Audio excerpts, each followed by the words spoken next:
Hello friends. Did you know that nearly 80% of those who watch my videos aren't subscribed? If you enjoy the content, I'd truly appreciate it if you hit that subscribe button. It helps a lot. Also, don't forget to leave a like and share your thoughts in the comments. Your interaction not only supports the channel's growth, but also helps these stories reach more people. Thank you all for being here. By the way, where are you watching from? Let me know in the comments.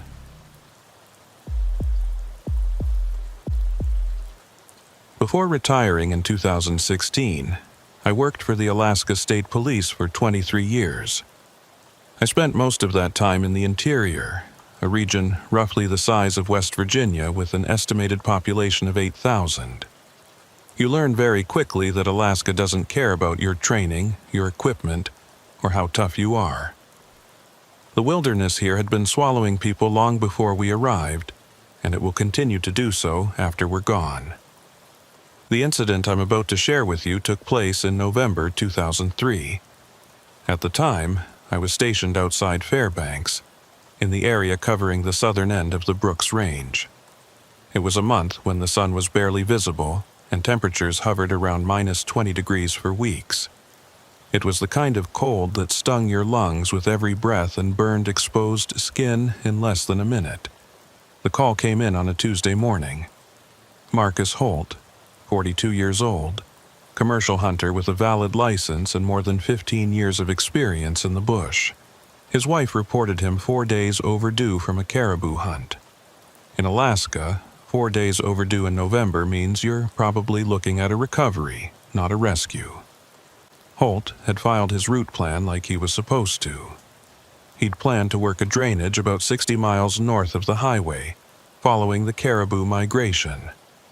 Remote country, nothing out there but tundra and mountains, and maybe 1 or 2 old mining camps from the 30s. The kind of place where you can see for 30 miles in every direction and not spot another human being. I flew out with a bush pilot named Archer the next morning. The weather had been clear for 2 days, which was lucky. We followed Holt's route north, scanning the ground for any sign of his camp or his ATV. The landscape below us looked like the surface of another planet. White and gray and brown, stretching away in every direction, broken only by dark lines of spruce along the creek beds. We found his camp around noon. It was set up in a little depression near a frozen creek, his tent still standing, his ATV parked nearby. From the air, everything looked normal, too normal. Hunters don't leave good camps standing when they're working an area. They move with the game. Archer set us down about a 1/4 mile away on a gravel bar. The wind had died down, but the cold hit like a physical thing the moment we stepped out. I'd guess it was pushing 30 below, maybe colder. The kind of temperature where your breath crystallizes in the air and falls around you like tiny diamonds. We approached the camp on foot. Holt's tent was buttoned up tight, his gear still inside. Sleeping bag, cook stove, rifle, ammunition. Everything you'd need to survive out here. All of it left behind. His ATV had fuel in the tank, keys in the ignition. No sign of mechanical trouble. What we found next to the tent was the first thing that didn't make sense. Boot prints in the snow, leading away from camp toward the north. They were Holt's prints. I could tell from the tread pattern, which matched the boots we found inside his tent. But here's what got me. Holt was wearing those boots. His spare pair was still in the tent, which meant he'd walked away from camp in below-freezing weather wearing his only pair of boots, leaving behind his rifle, his survival gear, everything. I've seen people do strange things in the bush. Hypothermia makes you confused. Makes you do things that don't make logical sense. But Holt was experienced. He knew better than to leave his rifle behind. And the prints looked normal, steady, like he was walking with purpose, not stumbling or wandering. Archer and I followed the tracks north. They led across the frozen creek, up onto a low ridge, then down into a wide snowfield that stretched away toward the mountains. The prints were clear and deep, probably a day old based on how the wind had started to drift snow into them. We followed those tracks for maybe 400 meters across that snowfield. They stayed straight, purposeful, heading directly toward a dark line of spruce about half a mile away. And then, right in the middle of that empty white expanse, they stopped. Not faded away, not drifted over, just stopped. One moment there were boot prints in the snow, deep and clear. The next moment, nothing, like Holt had taken one more step and ceased to exist. I've thought about that moment a lot over the years, standing there in that snowfield with Archer, staring at where those prints ended. The snow around us was completely undisturbed. No signs of a struggle, no blood, no marks where something might have dragged him away. Just smooth, unbroken snow stretching away in every direction. Archer walked a wide circle around the last print, looking for any sign that Holt had jumped sideways or backtracked. Nothing. I walked further north, thinking maybe the wind had covered the rest of the trail. Still nothing. The track simply ended in the middle of nowhere, like Holt had walked into thin air and disappeared. We searched the area for another 2 hours before the light started failing. Called in search and rescue. Got a team out there the next day with dogs. They brought a helicopter up from Fairbanks, flew grid patterns over the entire drainage. Found nothing. The dogs tracked Holt's scent to the exact spot where the prints ended, then lost it completely. Like he'd evaporated. The search went on for 5 days. We brought in more teams, covered over 100 square miles of territory. Never found another trace of Marcus Holt. No body, no gear, no footprints, nothing. He'd simply walked out into that snowfield and vanished. On the 4th day of the search, we checked out an old ranger cabin about 2 miles east of where the prints ended.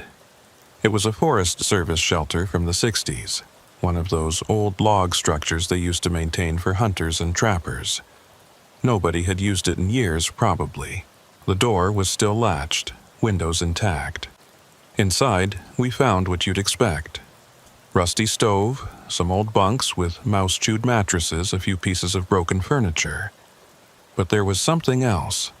On the table near the window, we found a compass. It was old, military style, with a brass case that had tarnished green with age. Nothing unusual about that. People leave things in these cabins all the time. What was unusual was that the compass was sitting on top of a piece of paper. And on that paper, someone had written a date. November 18th, 1987. I picked up the compass and checked it against the one I was carrying. The needle on the old compass was pointing northwest, about 40 degrees off from magnetic north. Broken, probably. Old compasses do that when the mechanism fails. We bagged the compass and the paper as potential evidence, though I didn't see how they connected to Holt. I made a note of it in my report and moved on. The search was what mattered, not some old trash left behind in a cabin. We called off the search after 5 days. There's only so much manpower you can dedicate to one missing person, especially when you've got 1 million square miles of territory to cover. Holt's wife came up from Anchorage. I had to tell her we'd done everything we could, that sometimes people just disappear in Alaska and you never get answers. She asked me what I thought happened to him. I told her the truth. I didn't know.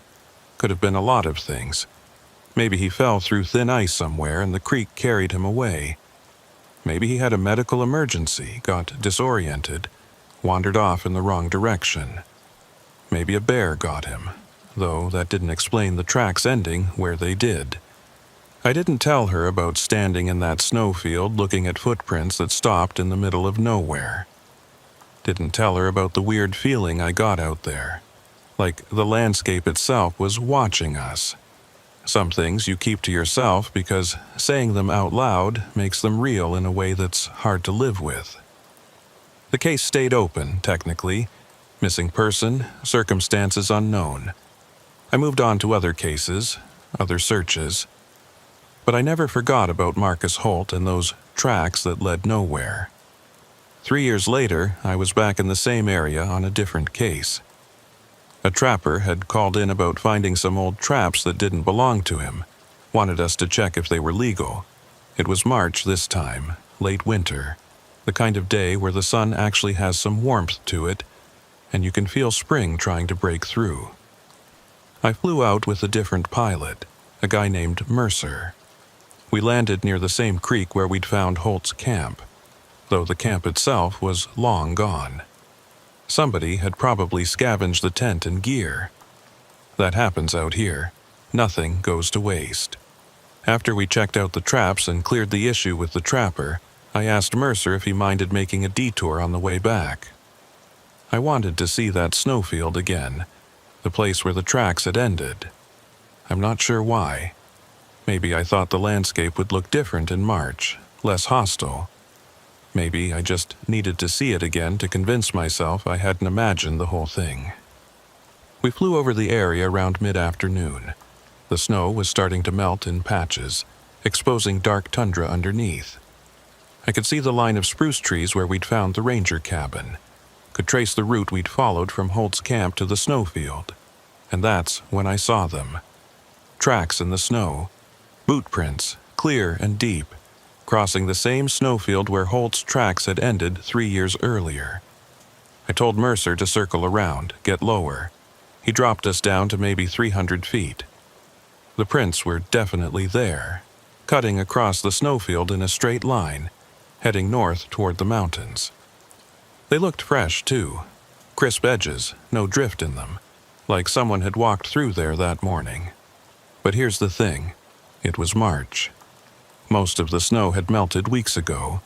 What was left was old, crusty, refrozen.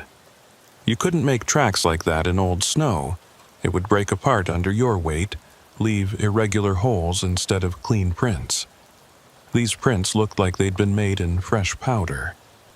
I had Mercer land on the same gravel bar we'd used 3 years earlier. We hiked out to the snowfield, and the closer we got, the more wrong everything felt. The air was dead calm, no wind at all, but I kept hearing this faint sound, like someone breathing, slow and steady, somewhere just out of sight. When we reached the tracks, I knelt down and looked at them closely. The tread pattern was familiar. It took me a minute to place it, but then I remembered. They matched Holt's boots. Same distinctive wear pattern on the heel, same manufacturer's marks. Archer and I followed the new prints. They led us across the snowfield, same path as before, heading toward the spruce line. 400 meters, same distance as Holt's original tracks. And then they stopped, right at the same spot where we'd lost his trail 3 years earlier. Mercer walked around the last print, same as Archer had done. Nothing. The snow beyond that point was undisturbed, no sign anyone had walked there. The tracks just ended, identical to what we'd found in 2003. I stood there looking at those prints for a long time. Mercer asked me what I thought we were looking at. I told him I didn't know. Could be someone playing a prank, though that seemed unlikely given how remote the area was. Could be some kind of natural phenomenon, ice forming in a pattern that looked like boot prints, though I'd never heard of anything like that. What I didn't tell him was that I'd felt something out there in that snowfield. A presence, for lack of a better word. Like we were standing in a place where the normal rules didn't quite apply, where the boundary between what made sense and what didn't had worn thin. We documented the prints with photos and GPS coordinates, then headed back to the plane. I filed a report when we got back to Fairbanks, noted the similarity to the Holt case. Nothing came of it. No one else reported seeing anything strange in that area. No more missing persons connected to that drainage. But I started doing some research in my off hours. Started digging through old files, looking for other missing persons cases in that region. What I found made me uneasy. Going back to the 1940s, there had been at least 7 other people who'd disappeared in roughly the same area. trappers mostly, but also a geologist in 1962 and a hunting guide in 1978. In 3 of those cases, searchers had found tracks that ended abruptly with no explanation. In 2 others, personal items had been found in that same Forest Service cabin, including the compass I'd bagged in 2003. I pulled the evidence box for the Holt case and looked at that compass again. The date written on the paper underneath it, November 18, 1987, matched the disappearance of a trapper named Douglas Wyatt. He'd been working the same drainage when he'd failed to check in with his wife. Search teams found his camp, but no sign of Wyatt. The case was still open. I checked the compass against the location of the ranger cabin, tried to figure out what direction it was pointing when we'd found it. The needle was pointing northwest, about 40 degrees off from magnetic north. I got out a map and drew a line from the cabin in that direction. The line ran straight through the snowfield where Holt's tracks had ended. I sat there in the evidence room for a while, trying to make sense of what I was looking at. 7 disappearances over 60 years, all in the same small area. Tracks that led nowhere. Personal items that showed up in a cabin 2 miles away. A broken compass pointing at the exact spot where people vanished. There was no rational explanation for any of it. But I'd spent enough time in the Alaska wilderness to know that rational explanations don't always apply up here. This is old land.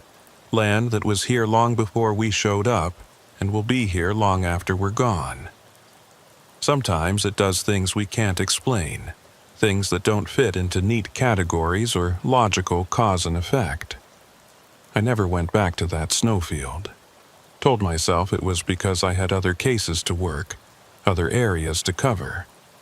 But the truth is, I was afraid of what I might find. Or what might find me. I retired from the troopers in 2016, moved down to Anchorage, bought a small house near the coast. I thought I'd left all of that behind, the cases that never got solved, the questions that never got answered. And for a while, I did. I spent my time fishing, reading, visiting with my daughter when she came up from Seattle. But last winter, I got a call from a guy named Hayes who'd taken over my old territory. He was working a missing person case, wanted to pick my brain about the area. A hunting guide named Briggs had disappeared while scouting for a client. They'd found his camp near a frozen creek in the southern Brooks Range.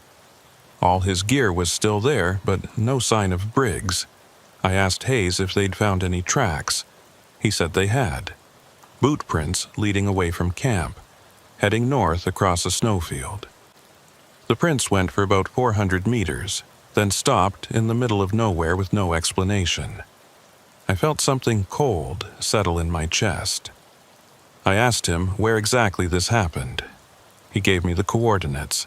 Same drainage, same snowfield, same distance from camp to where the tracks ended. I told Hayes everything I knew about the Holt case and the others before it. Told him about the compass and the cabin and the pattern that went back decades. He listened without interrupting, which I appreciated.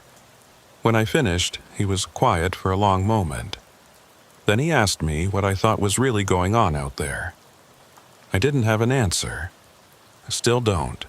But I told him the same thing I'm telling you now. There are places in Alaska where the wilderness is more than just empty space. Places where something old and patient is waiting.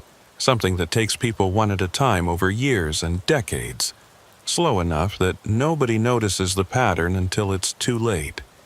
That snowfield is one of those places. And whatever is out there is still active. Still taking people who wander into its territory. The tracks are what it leaves behind. Not a warning, exactly. More like a signature. Proof that it was there, that it's real, even if we can't see it or understand it. Hayes asked me if he should close the area to hunting and camping. I told him it wouldn't matter. You can't close off 1 million acres of wilderness because of a theory that sounds like something out of a ghost story. And even if you could, it wouldn't stop what's happening. People would still disappear. the tracks would still lead nowhere. The search for Briggs went on for a week before they called it off. Hayes sent me updates as they came in. No body, no additional tracks, no evidence of what happened to him. Just another name added to the list of people who walked into that snowfield and never walked out. I think about Marcus Holt sometimes. Wonder if he's out there somewhere, still walking across that endless white expanse, following something he saw or heard that day in November 2003. Wonder if he knows he's never going to reach the tree line, never going to find his way back to camp. Wonder if he's alone out there, or if he's got company. 7 other people over 60 years, maybe more we don't know about. All of them following the same path. All of them ending up in the same place that isn't quite a place. More like a gap in the world where the normal rules stop working. Last month, I dreamed about that snowfield. In the dream, I was standing at the spot where Holt's tracks ended, and I could see something in the distance. Not a person, exactly. More like the outline of a person. A shape that moved wrong, that didn't quite line up with the landscape around it. It was watching me. I could feel its attention like a physical weight, cold and patient and absolutely certain. In the dream, I looked down and saw boot prints in the snow. My boot prints. They led away from where I was standing, heading north toward the mountains. I tried to turn around, tried to walk back the way I'd come, but my feet wouldn't listen. They kept following those tracks, one step after another, moving towards something I couldn't see but knew was waiting for me. I woke up in a cold sweat, heart pounding. It was 3 a.m. I got up, made coffee, sat by the window watching the lights of Anchorage spread out below my house. Told myself it was just a dream. Just my mind processing old cases and unresolved trauma from 2 decades of police work. But I couldn't shake the feeling that it was more than that. That whatever was out there in that snowfield had noticed me all those years ago. Had marked me somehow when I'd stood at the end of those tracks and tried to make sense of what I was seeing. 2 weeks ago, I was going through some old boxes in my garage, looking for something unrelated, and I found a file I didn't remember keeping. It was a copy of the evidence photos from the Holt case. Crime scene shots, mostly. The camp, the ATV, the tracks in the snow. I flipped through them, remembering that cold November day when we'd searched for a missing hunter and found nothing but questions. And then I got to the last photo in the set. It was a shot of the snowfield taken from the air, probably by the helicopter crew during one of the search flights. The photo showed the tracks clearly, that straight line cutting across the white expanse before stopping in the middle of nowhere. But there was something else in the photo I hadn't noticed before. Or maybe it hadn't been there before, I don't know. About a mile north of where the tracks ended, barely visible in the grainy image, there was a shape. Dark against the snow, too regular to be natural. It looked almost like a person standing in the distance, watching the search area. I got out a magnifying glass, tried to get a better look at it. The resolution wasn't good enough to make out details, but the more I looked at it, the more certain I became that it was human-shaped. Or something human-shaped. Standing motionless in the middle of a frozen wasteland, observing us as we tried to figure out what had happened to Marcus Holt. I put the photos back in the box and haven't looked at them since. I tell myself I'm not going to look at them again, but I know I will. Same way I know I'm going to keep thinking about that snowfield, about those tracks that lead nowhere, about the thing that might be standing out there right now in the November cold, waiting for the next person to wander into its territory. I'm 71 years old. I've got maybe 10 good years left if I'm lucky. I should be spending them forgetting about cases I never solved, about places in Alaska that don't make sense. But I can't. That snowfield is still out there. The tracks are still appearing every few years, regular as clockwork. And people are still disappearing. Hayes calls me sometimes, asks for advice on cases in the interior.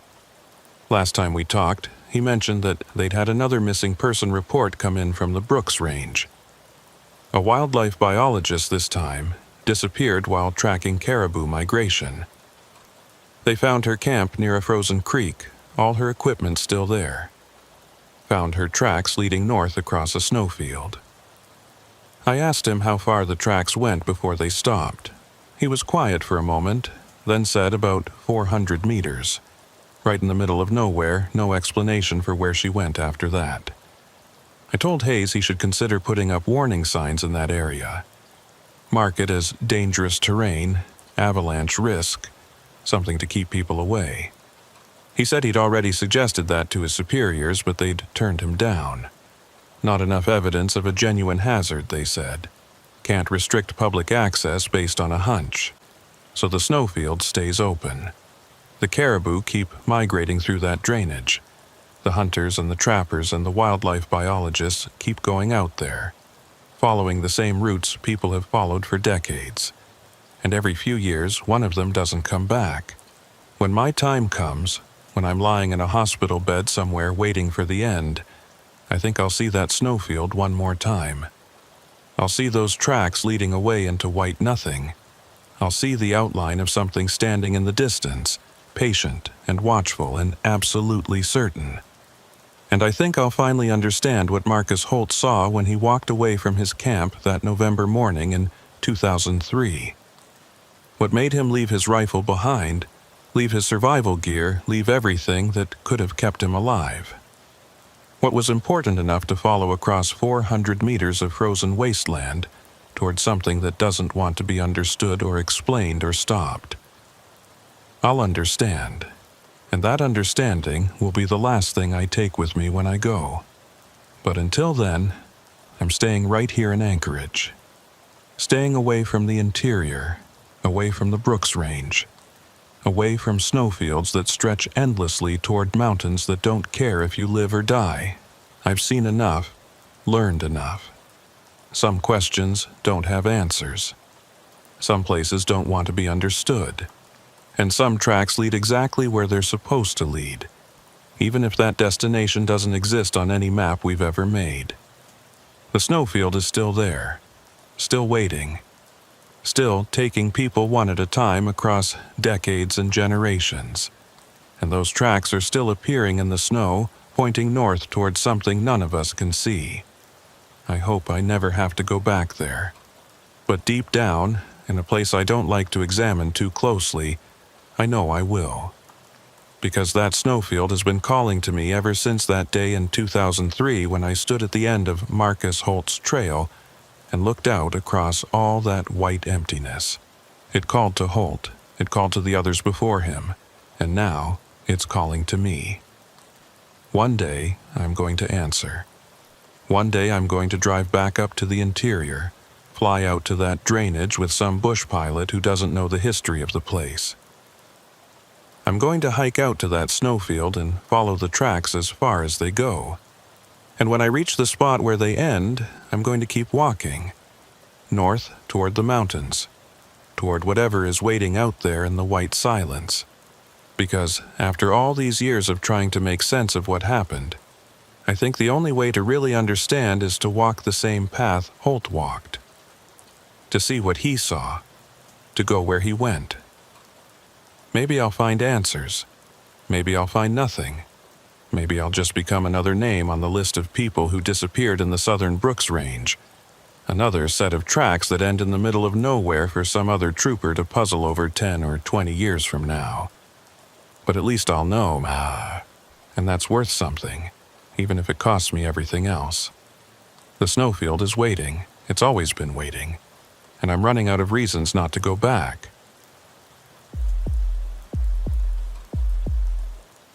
The thing about working as a trooper in rural Alaska is that silence becomes your constant companion. Not the peaceful kind of silence you get in cities when people stop talking. Real silence. The kind that presses against your eardrums and makes you aware of your own heartbeat. The kind that exists in places where humans are just temporary visitors, tolerated but not welcome. I learned to live with that silence during my years covering the Yukon Flats region. 21 years I spent out there, from 7 until I retired in 2018. Most people don't even know the Yukon Flats exist. It's just a name on a map, a massive depression in interior Alaska where the Yukon River spreads out into dozens of channels and sloughs. 15,000 square miles of muskeg and black spruce and frozen rivers. Maybe 200 people scattered across a handful of villages. The radio was my lifeline out there. VHF Channel 7 was the emergency frequency, monitored by search and rescue, by pilots, by anyone who might need help in a hurry. On quiet nights, I'd keep it running just to break up the silence. Sometimes you'd hear a bush pilot calling out position reports. Sometimes a village health aide requesting a medevac. Mostly just static and the occasional burst of interference from atmospheric conditions.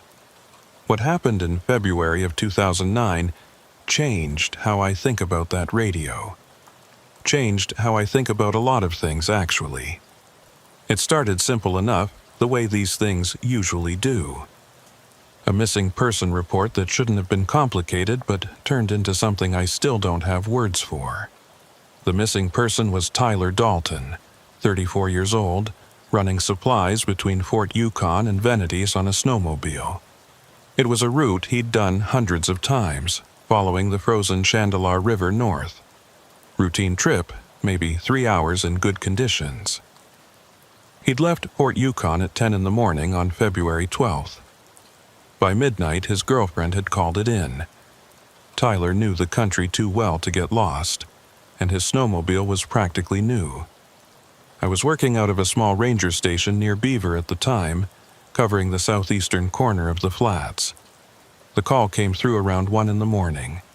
Dispatch patched me through to Tyler's girlfriend, a woman named Sarah who lived in Fort Yukon. She was trying to stay calm, but I could hear the fear underneath. Tyler had called her around noon, she said, right on schedule, halfway to Venety. Said the weather was holding, visibility good. That was the last she'd heard from him. By 8 that evening, she was worried.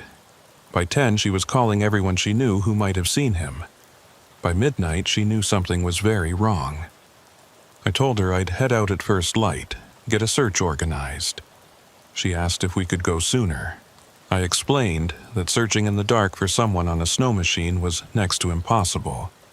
The temperature was sitting at 40 below. If Tyler was mobile, he'd hunker down and wait for daylight. If he wasn't mobile, a few more hours wouldn't change anything. It's a cold thing to say, but it's the truth you learn working up here. I tried to get some sleep but couldn't.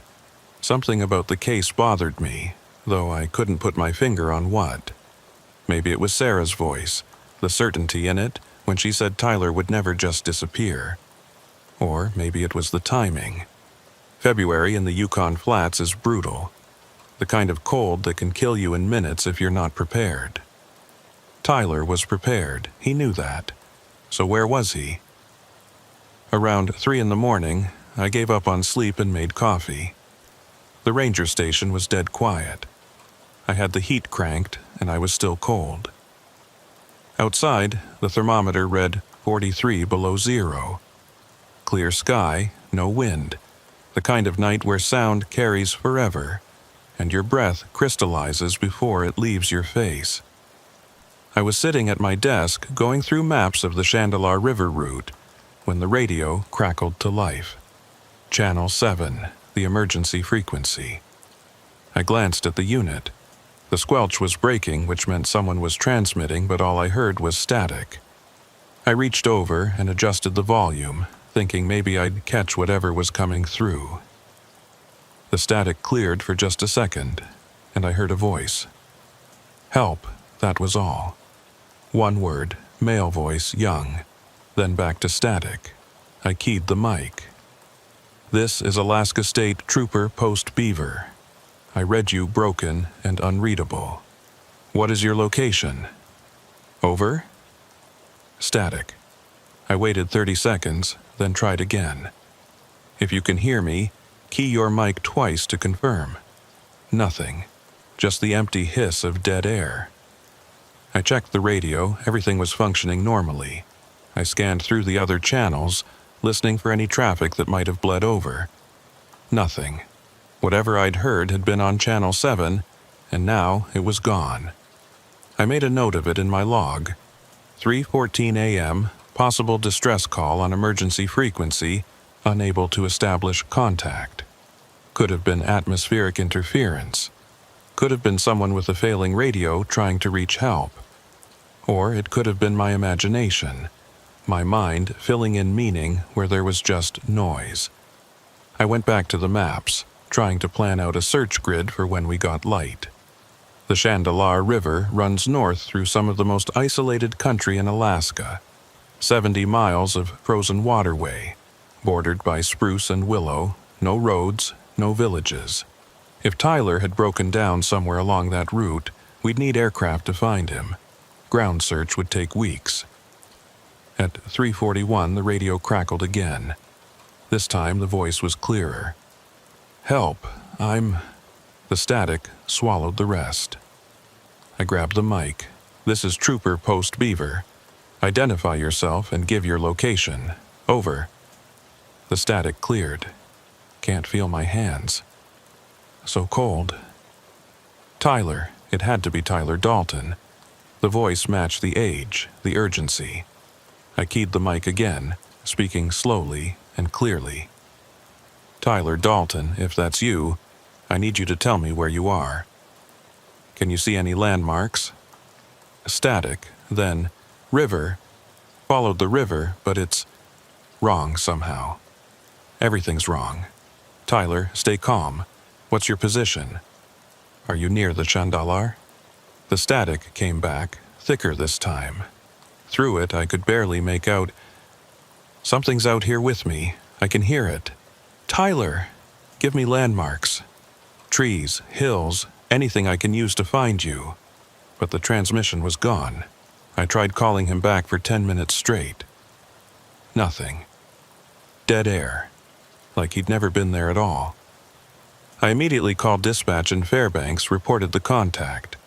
They confirmed they hadn't received any transmissions on Channel 7. I was the only one who'd heard it. That wasn't unusual. VHF is line of sight, and the terrain in the flats creates dead zones where transmission can reach one station but not another.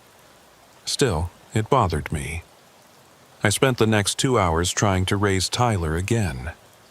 The radio stayed silent except for the occasional burst of atmospheric static. At 5:30, with first light still an hour away, I couldn't wait anymore. I loaded my gear and headed for Fort Yukon on my own snow machine. If Tyler was out there, injured or in trouble, every minute counted. The run to Fort Yukon took me an hour and a half. The cold was vicious, even with my survival suit. By the time I reached the village, my face was numb and my goggles were frosted over. I met up with Sarah at the ranger station there. She looked like she hadn't slept at all. I told her about the radio contact. Her face went through a series of expressions: hope, fear, confusion. She asked if I was sure it was Tyler. I said I couldn't be certain, but the voice matched and the timing fit. A man in trouble on the river calling for help in the middle of the night. Who else would it be? We organized a search team. Me, 2 local volunteers who knew the country, and a bush pilot named Sloan who agreed to fly aerial support. We headed out at first light, following the Chandalar north. The plan was for Sloan to fly the river route while we worked the ground, checking for any signs of Tyler or his snow machine. The weather was perfect for searching. Clear, cold, unlimited visibility. You could see for miles across the flat, white expanse of the frozen river. If Tyler was out there, we should have been able to spot him easily. We found his snow machine around noon, about 30 miles north of Fort Yukon. It was sitting in the middle of the river ice, engine off, key still in the ignition. The machine looked completely normal. No damage, no signs of mechanical failure. The gas tank was half full. It should have been running, but Tyler wasn't with it. His tracks led away from the snow machine, heading east toward the tree line. They were clear and purposeful, not the wandering tracks of someone disoriented or hypothermic. He'd walked away from a functioning machine in 40 below weather, wearing his survival gear but leaving his emergency supplies behind. We followed the tracks into the trees. The spruce forest along the Chandelar is dense and dark, the kind of place where the sun barely penetrates even at midday. Tyler's tracks led through it in a straight line, weaving between trees but maintaining a consistent direction. East, away from the river, away from any village or cabin or potential help. We followed those tracks for over a mile. Then they reached a small clearing, a gap in the trees maybe 50 feet across, and they stopped.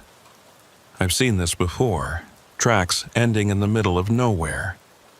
It happens sometimes when wind drifts snow over a trail, but there was no wind that day. The snow in that clearing was completely undisturbed except for Tyler's boot prints leading in from the west. They crossed halfway to the eastern tree line, then simply ended. One moment there were tracks. The next, nothing. We searched that clearing for 3 hours. Brought in Sloan to fly overhead and look for any sign Tyler had continued into the trees beyond. Nothing. It was like he'd taken one more step and ceased to exist, same as his tracks. The volunteers were spooked. One of them, an older guy named Briggs who'd lived in the flats his whole life, kept muttering about bad country, about places people shouldn't go. I asked him what he meant. He just shook his head and said some areas up here didn't follow normal rules, that the land had its own will, and sometimes that will was to take people away. I didn't have time for superstition. We had a missing person to find. We expanded the search grid, covered 5 square miles around that clearing, called in additional help from Fairbanks, got a helicopter up there with thermal imaging, spent 3 days combing every inch of that area, never found another trace of Tyler Dalton. No body, no gear, no explanation for where he'd gone after his tracks ended in that clearing. The case stayed active for 2 weeks. After that, without new leads or evidence, it got filed under missing persons, presumed dead. Exposure and hypothermia were the official cause, though we never recovered a body. It happens sometimes in Alaska. The land keeps what it takes. Sarah called me a few times after we closed the case, asked if I really thought Tyler was dead, or if maybe he'd just walked away, started a new life somewhere. I told her the truth. Tyler hadn't walked away. Whatever happened to him in that clearing, he didn't leave by choice. I thought that was the end of it. Another tragedy in a place that produces them regularly. Another family learning to live with questions that don't have answers. I filed my reports, closed the case file, moved on to the next crisis. But 3 weeks after we'd ended the search, I heard from Tyler again. It was late March by then. The days were getting longer, the sun actually providing some warmth. I was back at the ranger station near Beaver, working a poaching case.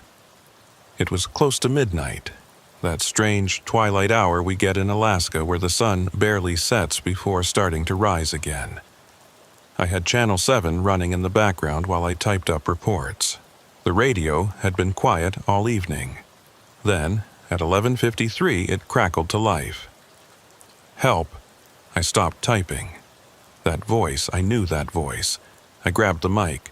Tyler, is that you? Static, then clearer than before. I'm still here. Can you hear me? Where are you? Tyler, tell me where you are. The static cleared almost completely. His voice came through, and what scared me wasn't just hearing him. It was how normal he sounded. Not frightened, not in distress, just tired and confused, like he'd woken up in a strange place and couldn't quite remember how he got there.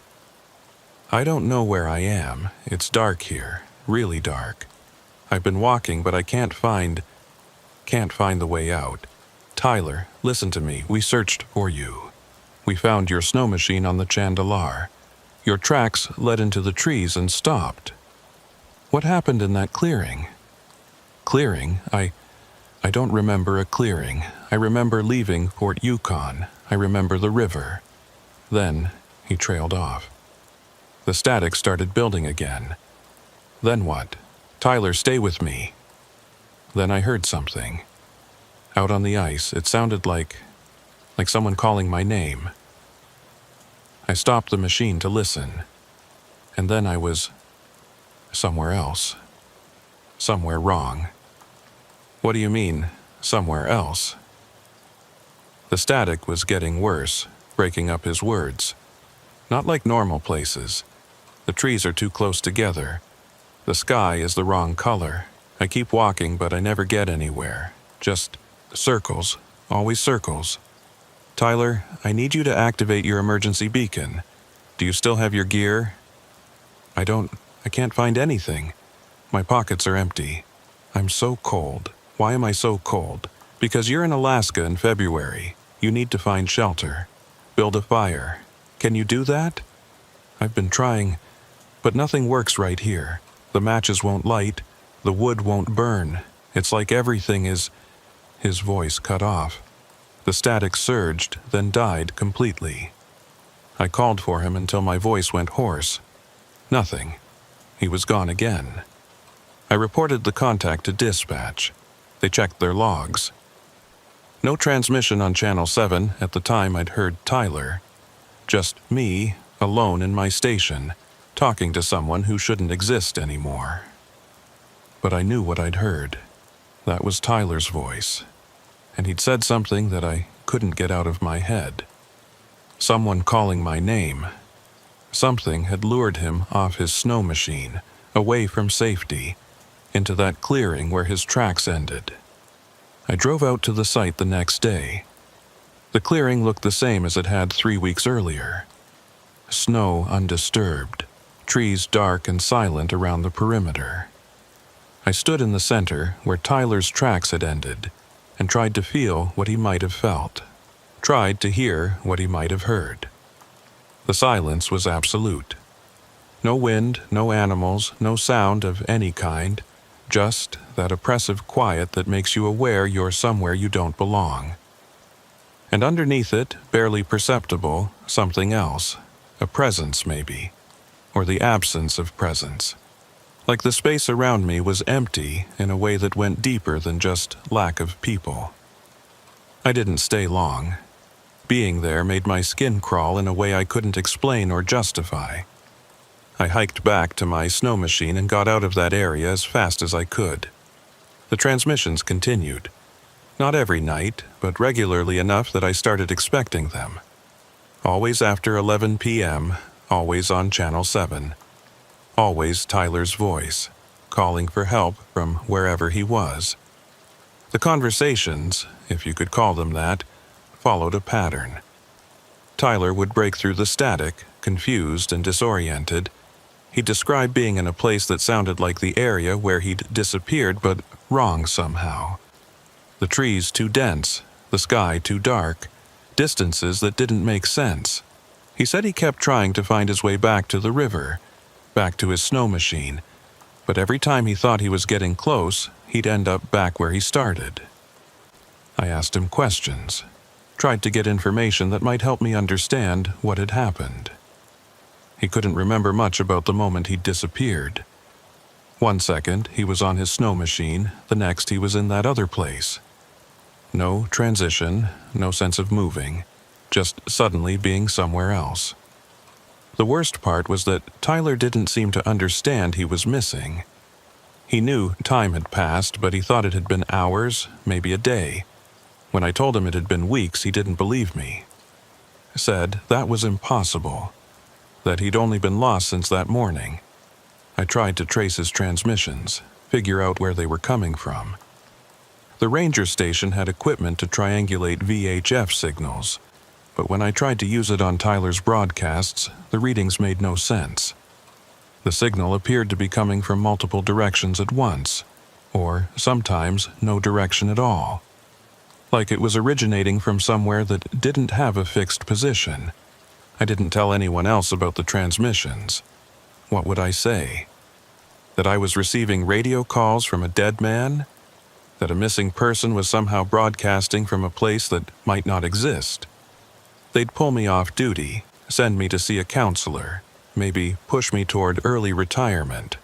So I kept it to myself.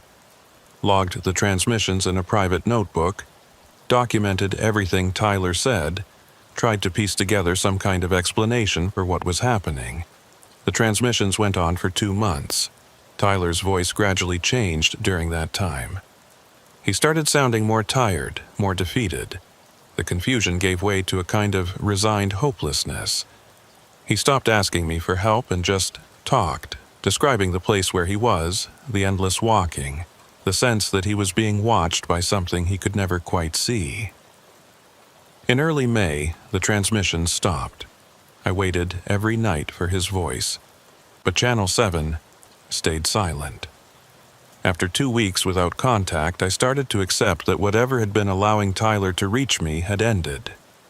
Either he'd died, truly died this time, or he'd moved beyond whatever range allowed his voice to come through. I should have been relieved. Instead, I felt like I'd failed him somehow. Failed to help him when he needed it. Failed to understand what had taken him. Failed to prevent whatever final thing had silenced him. I put in for a transfer after that. Got reassigned to a different region, away from the Yukon Flats. I told myself it was for career advancement, but the truth was, I couldn't handle being in that area anymore. Couldn't handle driving past that clearing or listening to Channel 7 and wondering if Tyler would come through one more time. But here's what I didn't tell anyone. What I couldn't tell anyone, because it sounds completely insane even to me.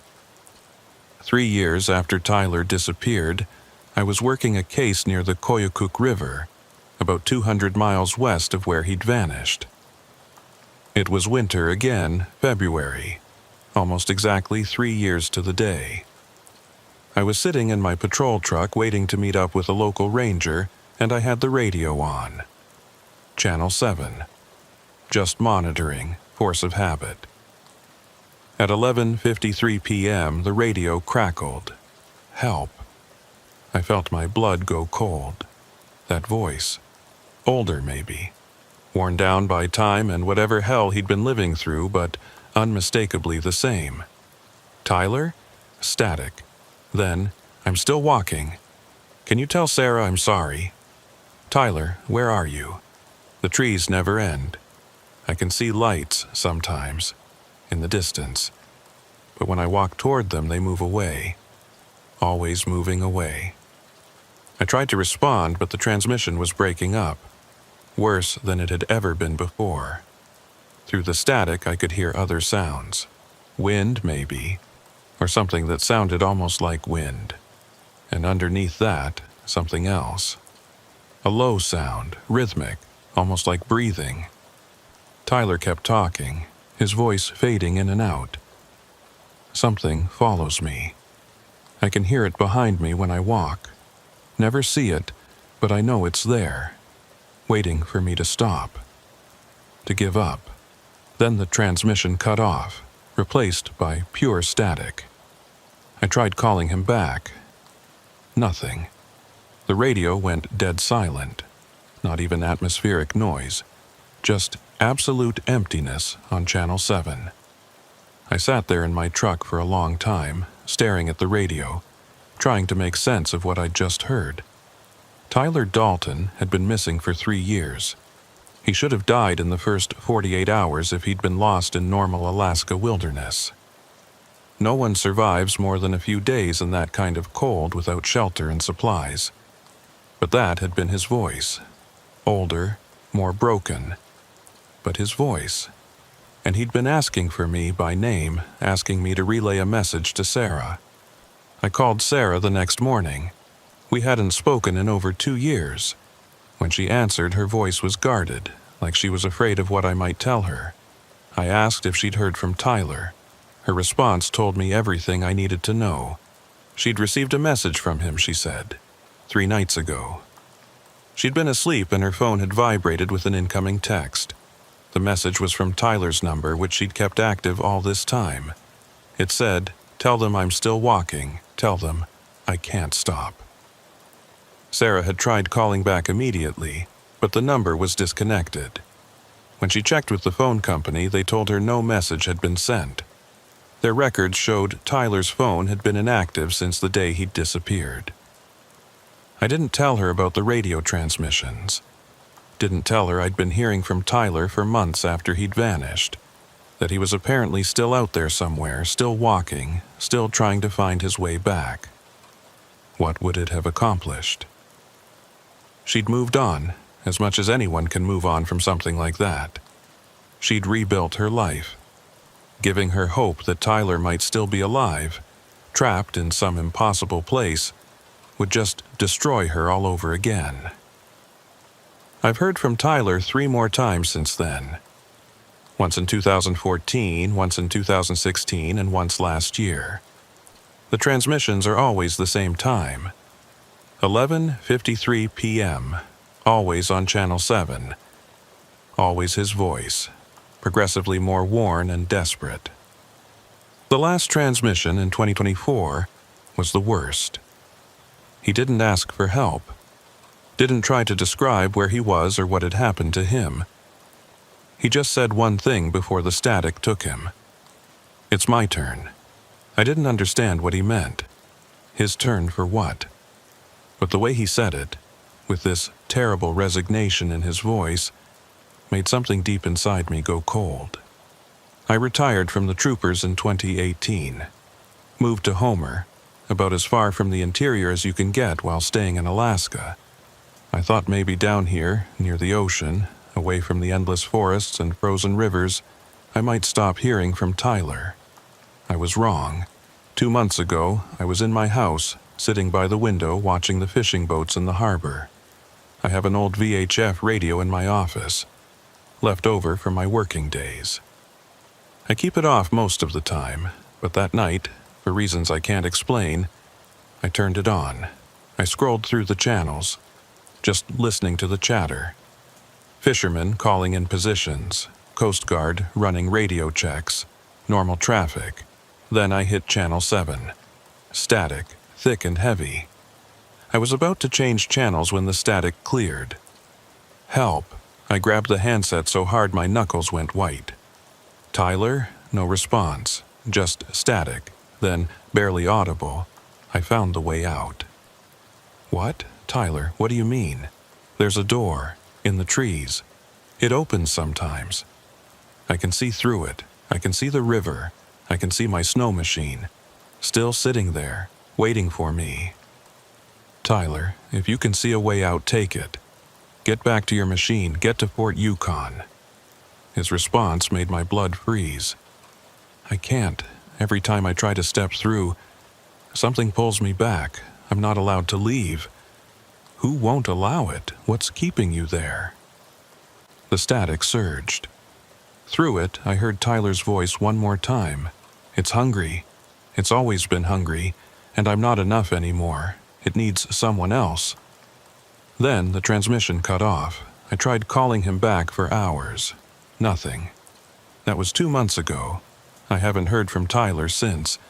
But 3 weeks ago, something else happened. A snow machine went missing on the Chandelar River. Young guy, 26 years old, running supplies between villages. Experienced, knew the country well. Search teams found his machine sitting in the middle of the frozen river, engine off, keys in the ignition. No sign of the driver. His tracks led east into the trees. They ended in a clearing about a mile from the river. One moment, there were boot prints in the snow.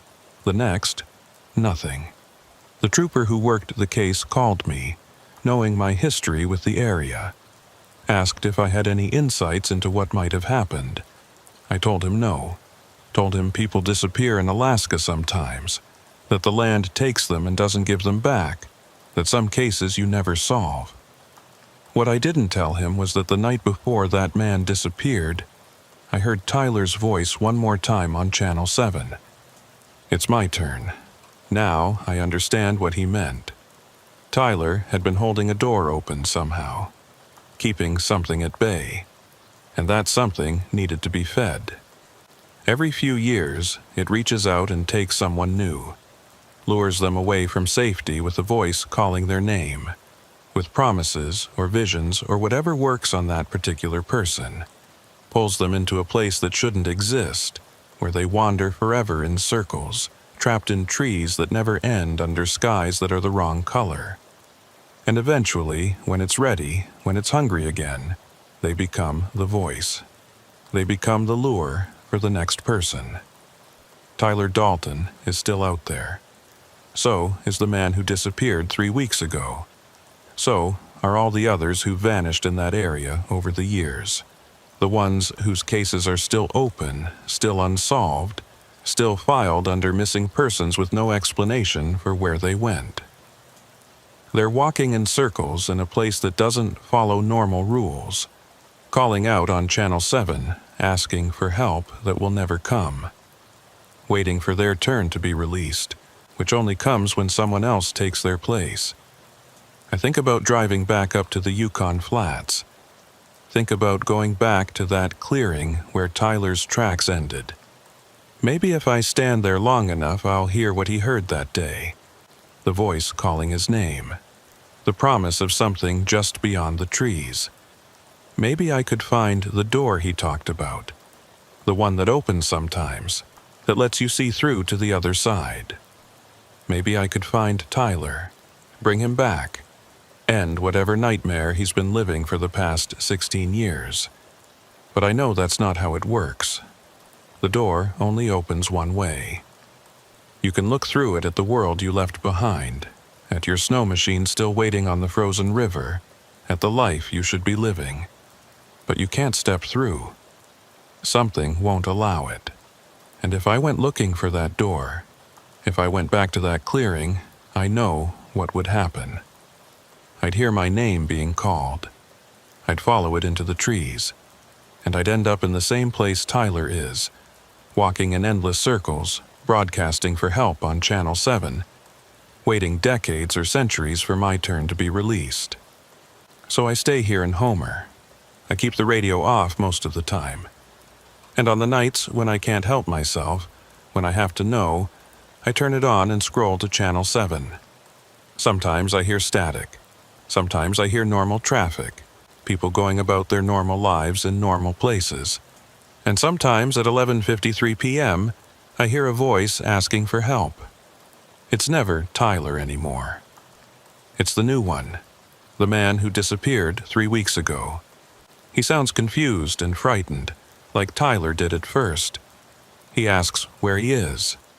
He asks why he can't find his way back to the river. He asks if anyone can hear him. I don't answer. What would I say? That he's already gone? That he died the moment he stepped into that clearing? That the only life left to him is walking in circles in the dark until it's his turn to lure the next victim? Instead, I sit and listen. I document what he says in my notebook, same as I did with Tyler. I mark the date and time of each transmission.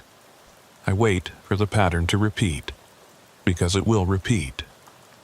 In a few years, maybe a decade, someone else will disappear on the Chandelar River.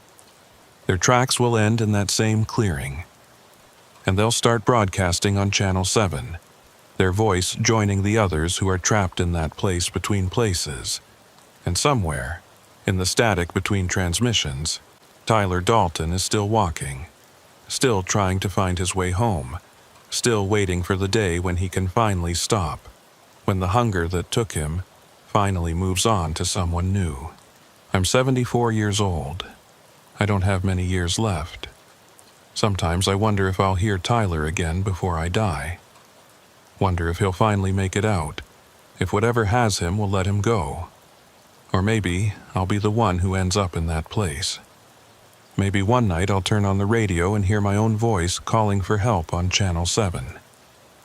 Maybe that's what happens to people who listen too closely, who try too hard to understand things that aren't meant to be understood. The Chandelar River is still there. That clearing is still there.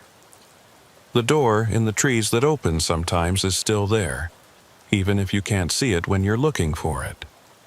And on Channel 7, at 11:53 p.m., you can still hear them. All of them. A chorus of the lost, calling out from a place that shouldn't exist, asking for help that will never arrive. I hope you never have to hear it. But if you're ever driving through the Yukon Flats late at night, if your radio happens to be tuned to Channel 7, and you hear someone calling for help in the static, don't answer. Don't acknowledge it. Don't try to help. Because the moment you do, the moment you show that you can hear them, you become visible to whatever is doing the calling. And then it's only a matter of time before it calls your name. I worked the western interior of Alaska for 19 years before I retired.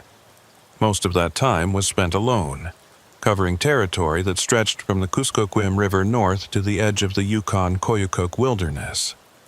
It's the kind of assignment that either breaks you in the first year or turns you into something harder. Something that can handle the isolation and the silence and the knowledge that you're the only official presence for hundreds of miles in any direction. The cabin I'm going to tell you about sits in a valley about 90 miles northwest of McGrath. I'm not going to give you exact coordinates because I don't want anyone going out there looking for it. Some places are better left alone, and that cabin is one of them. I first heard about it in January of 2007. I was in McGrath for supplies when an old-timer named Holt mentioned it to me over coffee.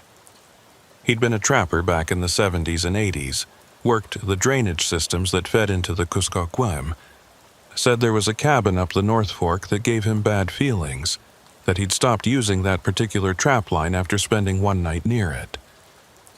I asked him what made him uncomfortable.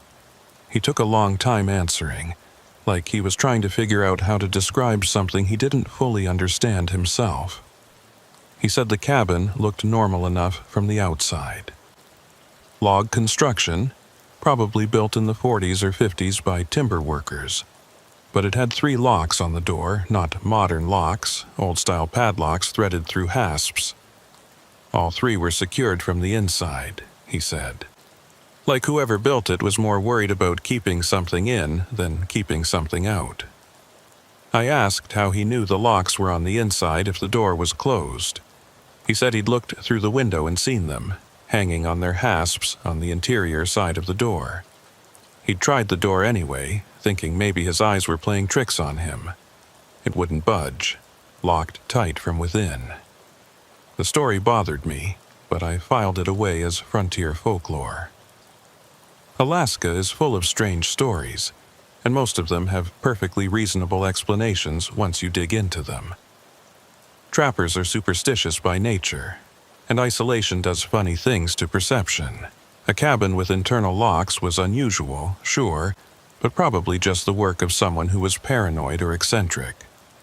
I didn't think about that cabin again until March of 2007, when a logging contractor named Wyatt disappeared while scouting timber in the same area.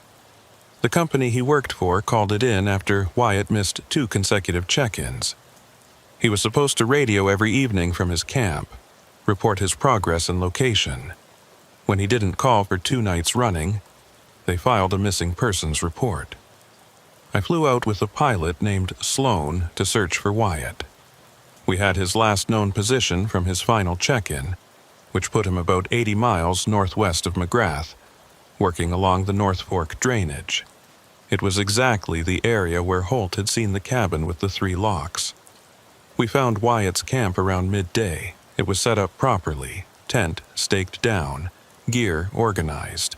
His snowmobile was there, his emergency beacon was there, his rifle was there.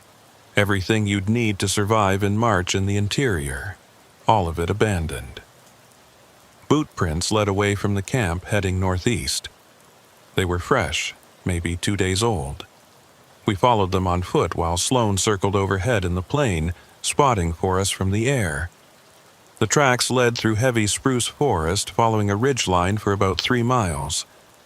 Then they descended into a valley I didn't recognize from my maps. The trees got denser here, darker, old growth spruce that blocked out most of the daylight even at midday.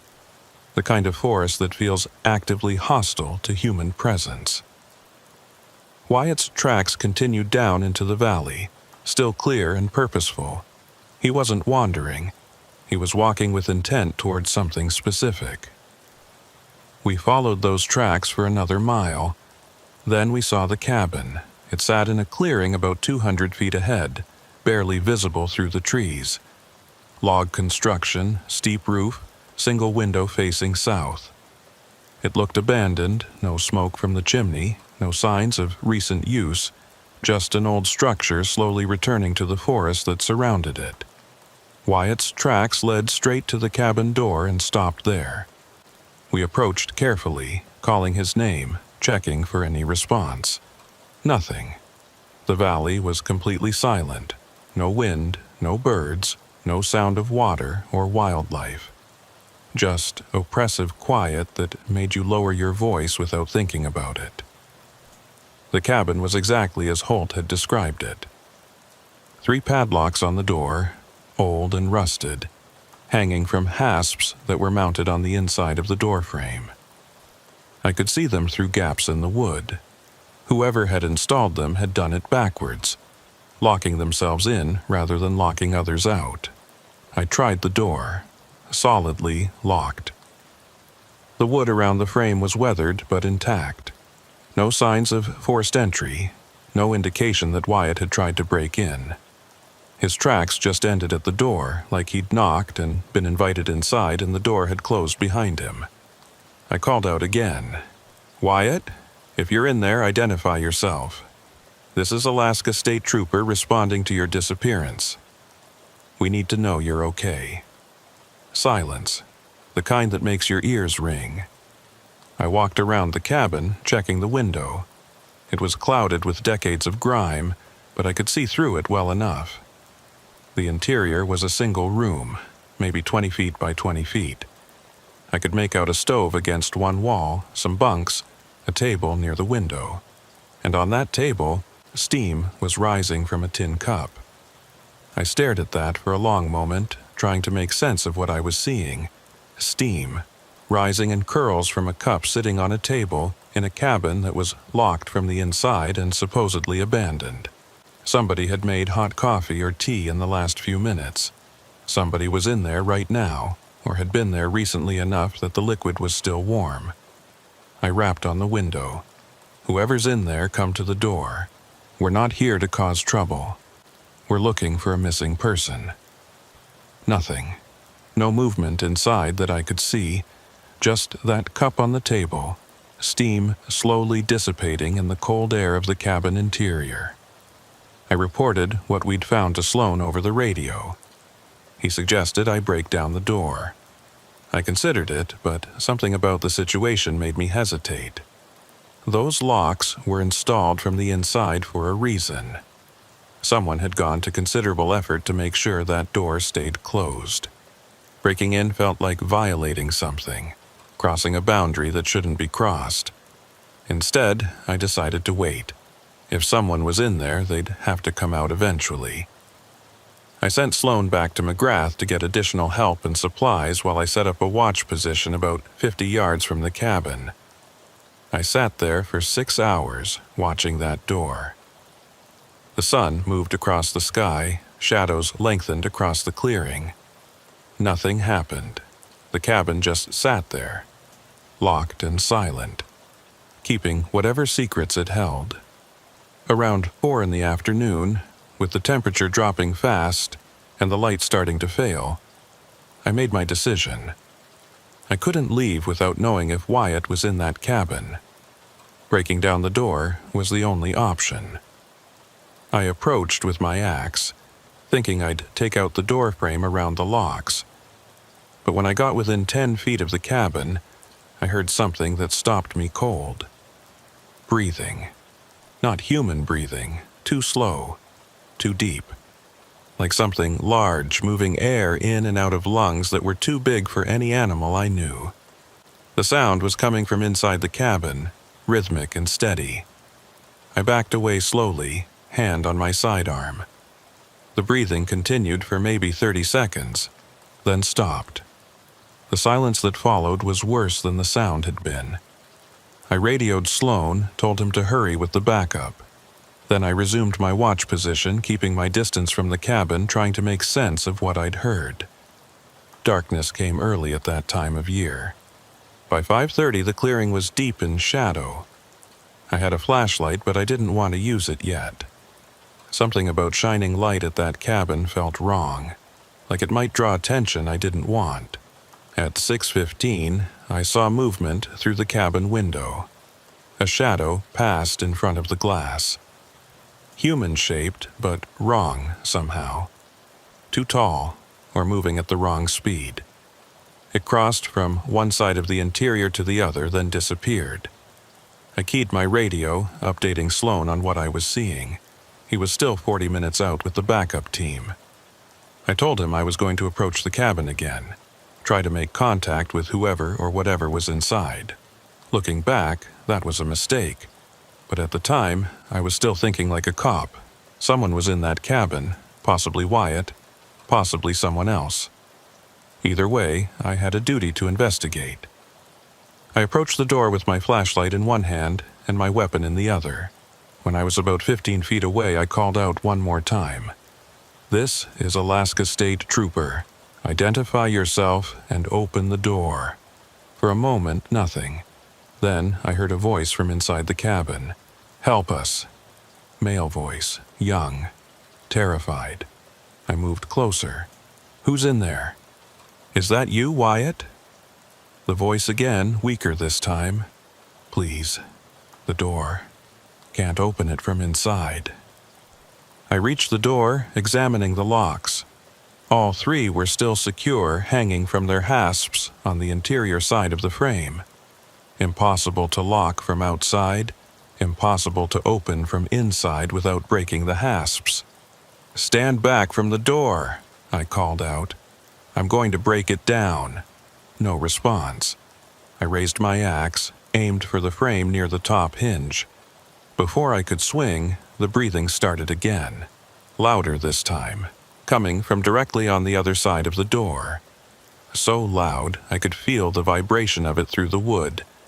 I lowered the axe and stepped back. Something was very wrong here.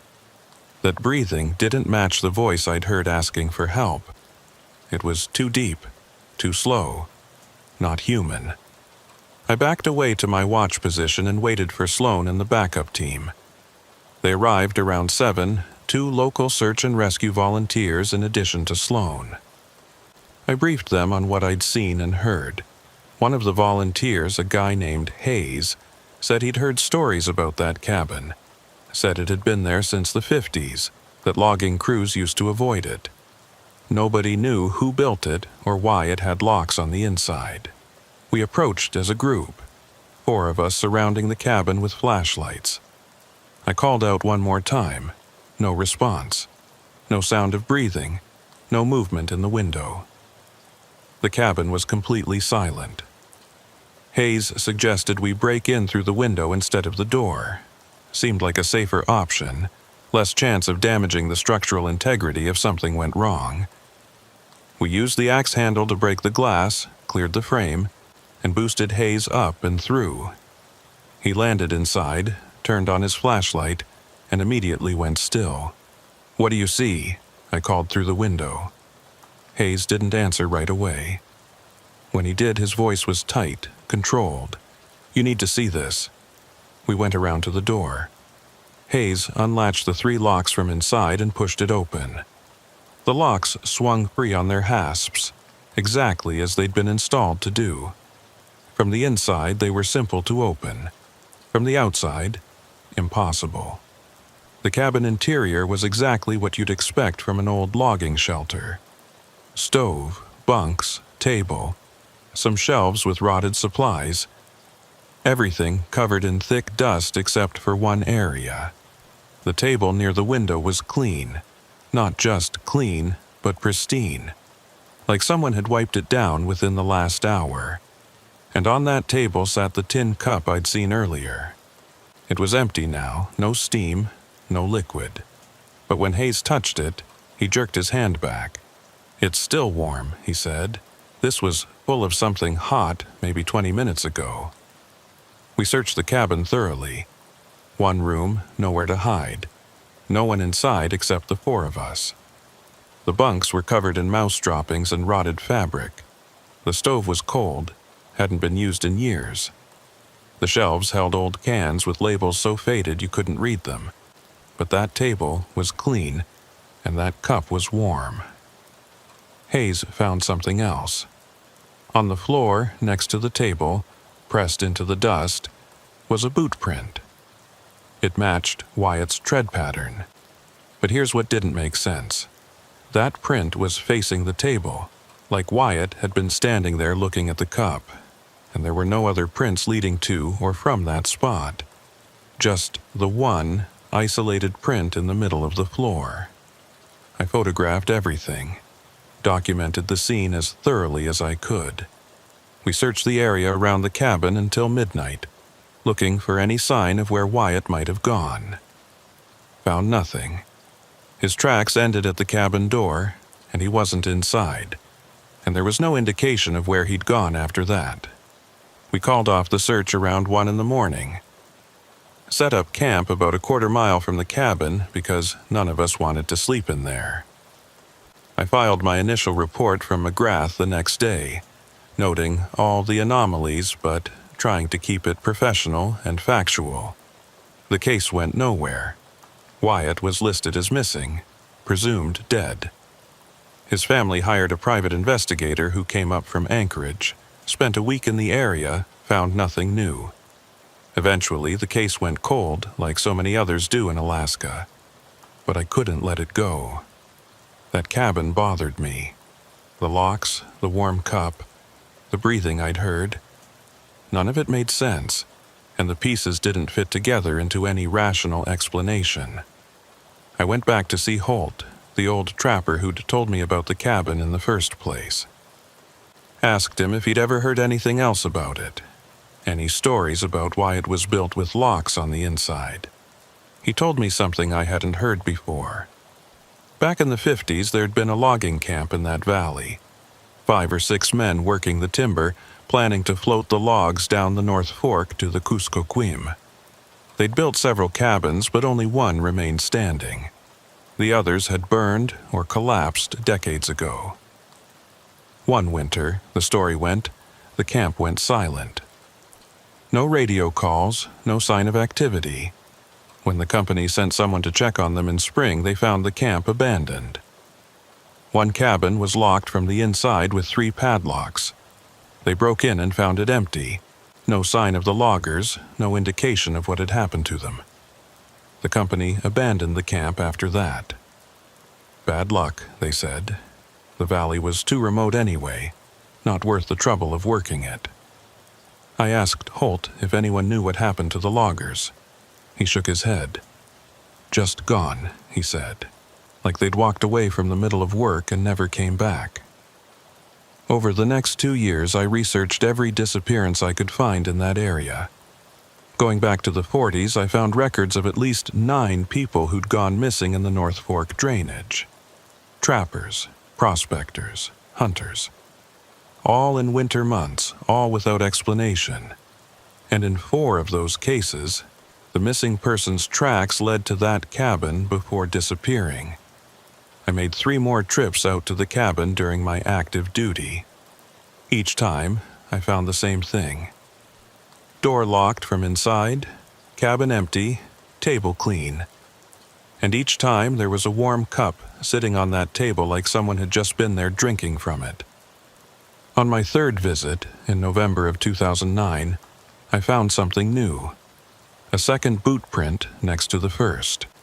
Different tread pattern, different size. Someone else had stood at that table, looking at that cup, at some point between my 2nd and 3rd visits. I checked missing persons reports from the previous 6 months. Found one that matched. A trapper named Dalton had disappeared in August while working the same drainage. His wife had reported him missing when he didn't return from his seasonal run. Search teams found his camp, but no sign of Dalton. I'd bet anything his tracks led to that cabin. On my last visit before I retired, in March of 2016, I stood outside that cabin door for a long time.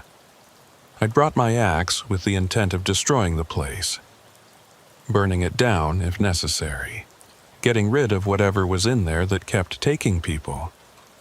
But I couldn't do it. Something stopped me every time I raised the axe.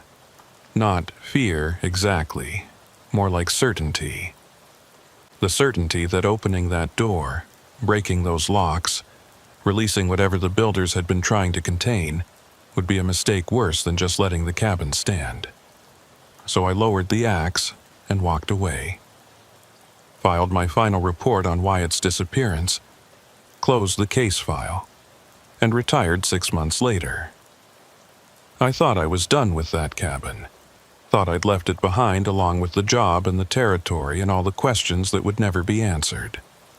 But 3 months ago, I got a call from a trooper named Mercer, who'd taken over my old territory.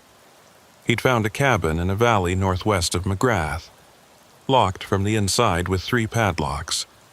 He'd looked through the window and seen a warm cup on a clean table. He'd heard breathing from inside when he approached the door. He wanted to know if I'd ever encountered anything like that before. I told him yes. Told him about Wyatt, about the other disappearances, about the warm cups and the isolated boot prints and the breathing that came from something that wasn't human. I told him to leave the cabin alone. Don't break in. Don't try to solve it. Just mark the location in his files and warn people away from that area if they ask. He asked me why. What was in that cabin? What was I afraid of? I didn't have an answer that would satisfy him.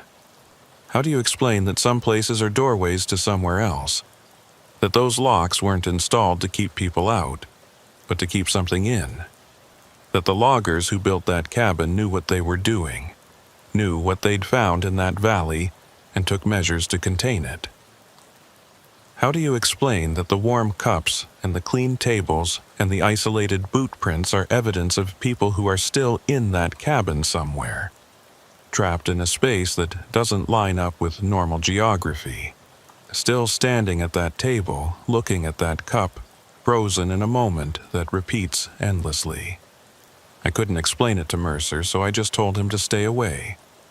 Mark the cabin as dangerous, off limits, whatever he needed to do to keep people from going in there. He listened, but I could hear the skepticism in his voice. He was younger, less experienced. Still thought everything had a rational explanation if you just looked hard enough. I hung up, knowing he was going to go back to that cabin, knowing he was going to break down that door to see what was inside, knowing that when he did, there would be another boot print on the floor next to Wyatt's and Dalton's and all the others. That was 3 months ago.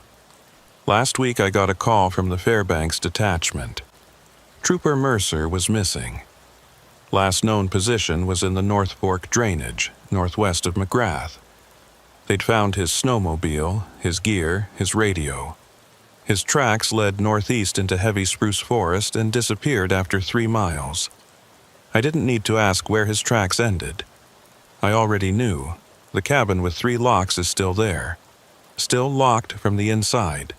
Still taking people who are curious or foolish enough to try to solve its mystery.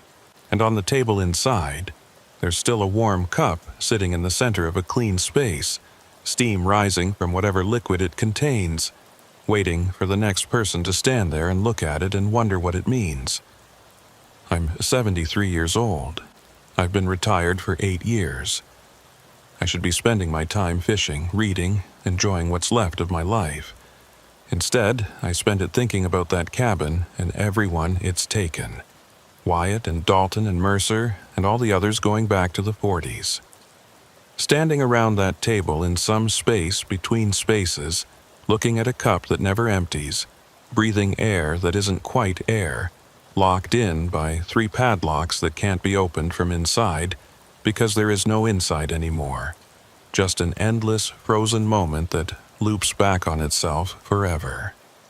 Sometimes I think about going back there one more time, walking into that valley, approaching that door, breaking those locks and stepping through to wherever Wyatt and the others are. Maybe I could bring them back. Maybe I could find a way to release them from whatever trap they're caught in. But I know that's not how it works. The locks were installed from the inside for a reason. The builders knew what they were doing. They'd found something in that valley, something old and hungry and patient. They built the cabin around it, locked it in as best they could, and walked away hoping no one would ever open those locks.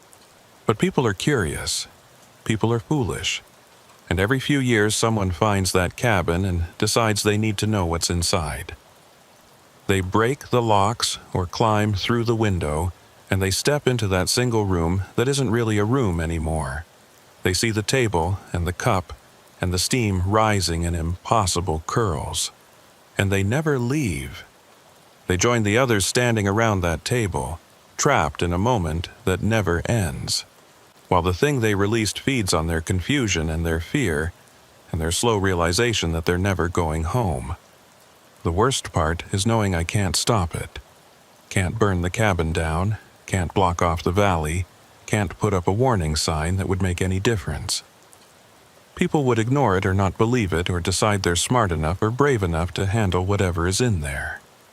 So it continues. The cabin sits in its clearing, locked and waiting. The 3 padlocks hang from their hasps on the inside of the door. The cup sits on the clean table, steam rising. And somewhere in that frozen moment between reality and whatever lies beyond it, Wyatt and Dalton and Mercer are standing at that table, looking at that cup, breathing the same breath over and over again, unable to move forward or backward or escape the trap they walked into. I dream about that cabin sometimes. In the dreams, I'm standing at the door with my axe raised, ready to break through. But before I can swing, I hear the breathing from inside. That slow, deep breathing that doesn't belong to anything human. And I hear voices asking for help, asking me to open the door, asking me to please let them out. But I know better. I lower the axe and walk away. Because opening that door, breaking those locks, wouldn't release the people trapped inside. It would just give that thing access to the outside world. It would let it hunt freely instead of having to wait for people to come to it. So, the cabin stays locked. The valley stays quiet. And every few years, someone else disappears in that area, their tracks leading to a door that should never be opened, joining the others in that endless frozen moment around a table with a cup that never stops steaming. Last night, I had a different dream. In this one, I was standing inside the cabin. I could see Wyatt and Dalton and Mercer, all of them gathered around the table, staring at the cup. They were talking, but no sound came out, moving but not going anywhere, trapped in a loop that repeated endlessly. And behind them, in the corner where the light didn't quite reach, something else was there. Something tall and dark and patient. Something that had been there since before the loggers built the cabin, since before people came to Alaska, since before time started meaning anything in that valley. It was watching them, feeding on them, and when I looked at the table, I saw a new boot print pressed into the dust. My boot print. Facing the table, looking at the cup, steam rising. In the dream, I couldn't move, couldn't turn around, couldn't run. I was frozen in that moment, just like the others, staring at that cup, breathing that impossible breath, trapped. I woke up at 3 a.m, sweating despite the cold. Checked my boots, checked the treads, and felt something cold settle in my chest when I recognized the pattern. I haven't been back to that cabin in over 8 years. But somehow, in some way, I don't understand. I've already left my mark there. My print is already in the dust next to the others, waiting for me to join it. Waiting for the moment when I finally walk through that door and take my place around the table. It's March now, the same time of year when Wyatt disappeared, the same time I made my last visit to the cabin before retiring.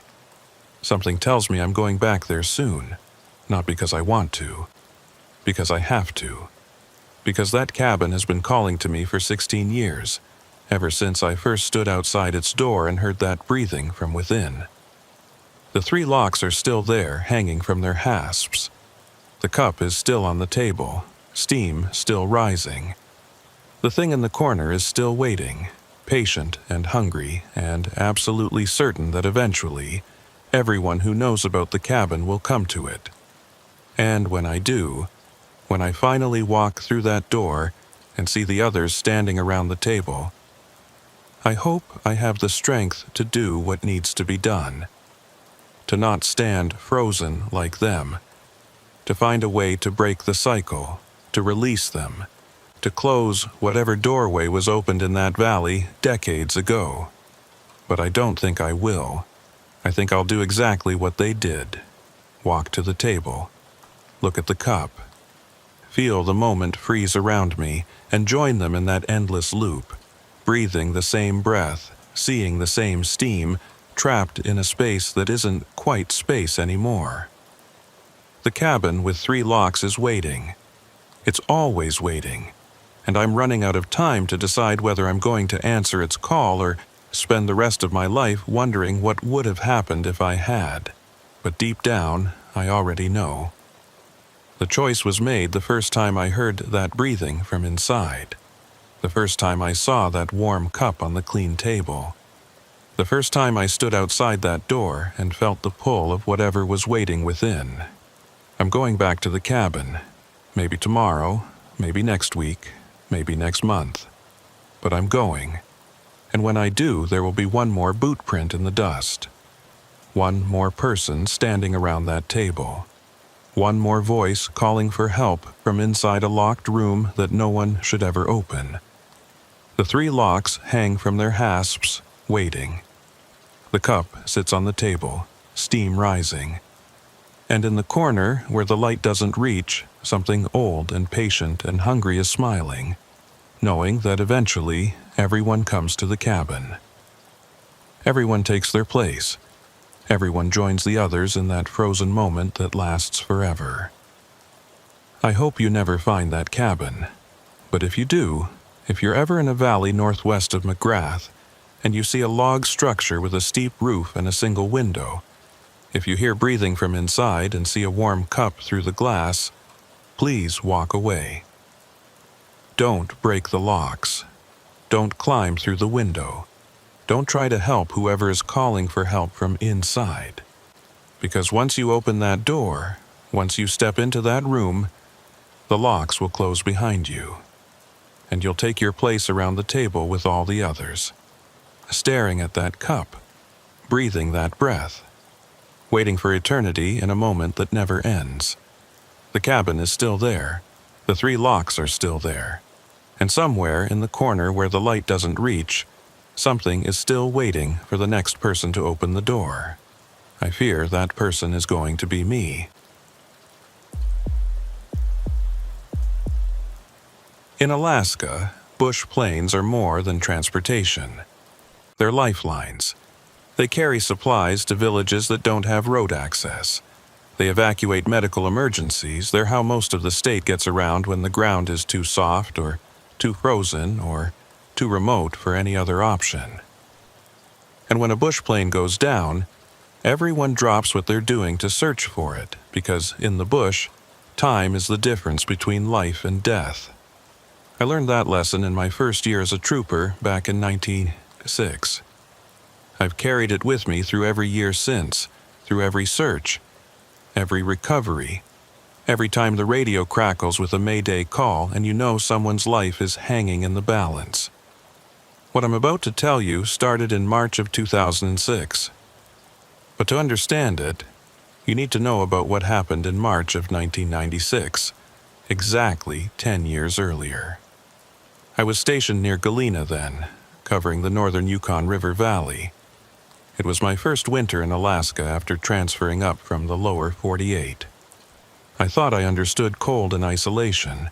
But Alaska teaches you quickly that you don't understand anything until you've lived through a winter this far north. On March 18, 1996, a Cessna 185 went missing between Galena and Hughes. Pilot's name was Robert Hayes, 56 years old, veteran bush pilot with over 20,000 hours. He was carrying mail and supplies, routine run he'd made hundreds of times. Weather was clear, visibility unlimited. He should have been in Hughes by 2 p.m. By 4 p.m., he hadn't arrived. By 6 p.m., search and rescue was mobilized. I joined the search the next morning, flying with another pilot to cover the river corridor Hayes would have followed. We never found him. Not the plane, not wreckage, not any sign he'd been in the area. The Cessna had been equipped with an emergency locator transmitter that should have activated on impact. We never picked up a signal. Hayes simply vanished somewhere between Galena and Hughes, and the land swallowed any evidence of where he'd gone down. The search went on for 2 weeks. We covered hundreds of square miles, flew every drainage and valley and ridge between the two villages. Nothing. Eventually, the search was called off. Hayes was declared dead. His plane filed under missing aircraft, and everyone moved on because there was nothing else to do. But I remembered the case, remembered the frustration of searching for something that should have been there and finding nothing. Remembered Hayes' wife asking me how a plane could just disappear in clear weather, in familiar territory, flown by a pilot who knew every inch of that country. I didn't have an answer for her, still don't.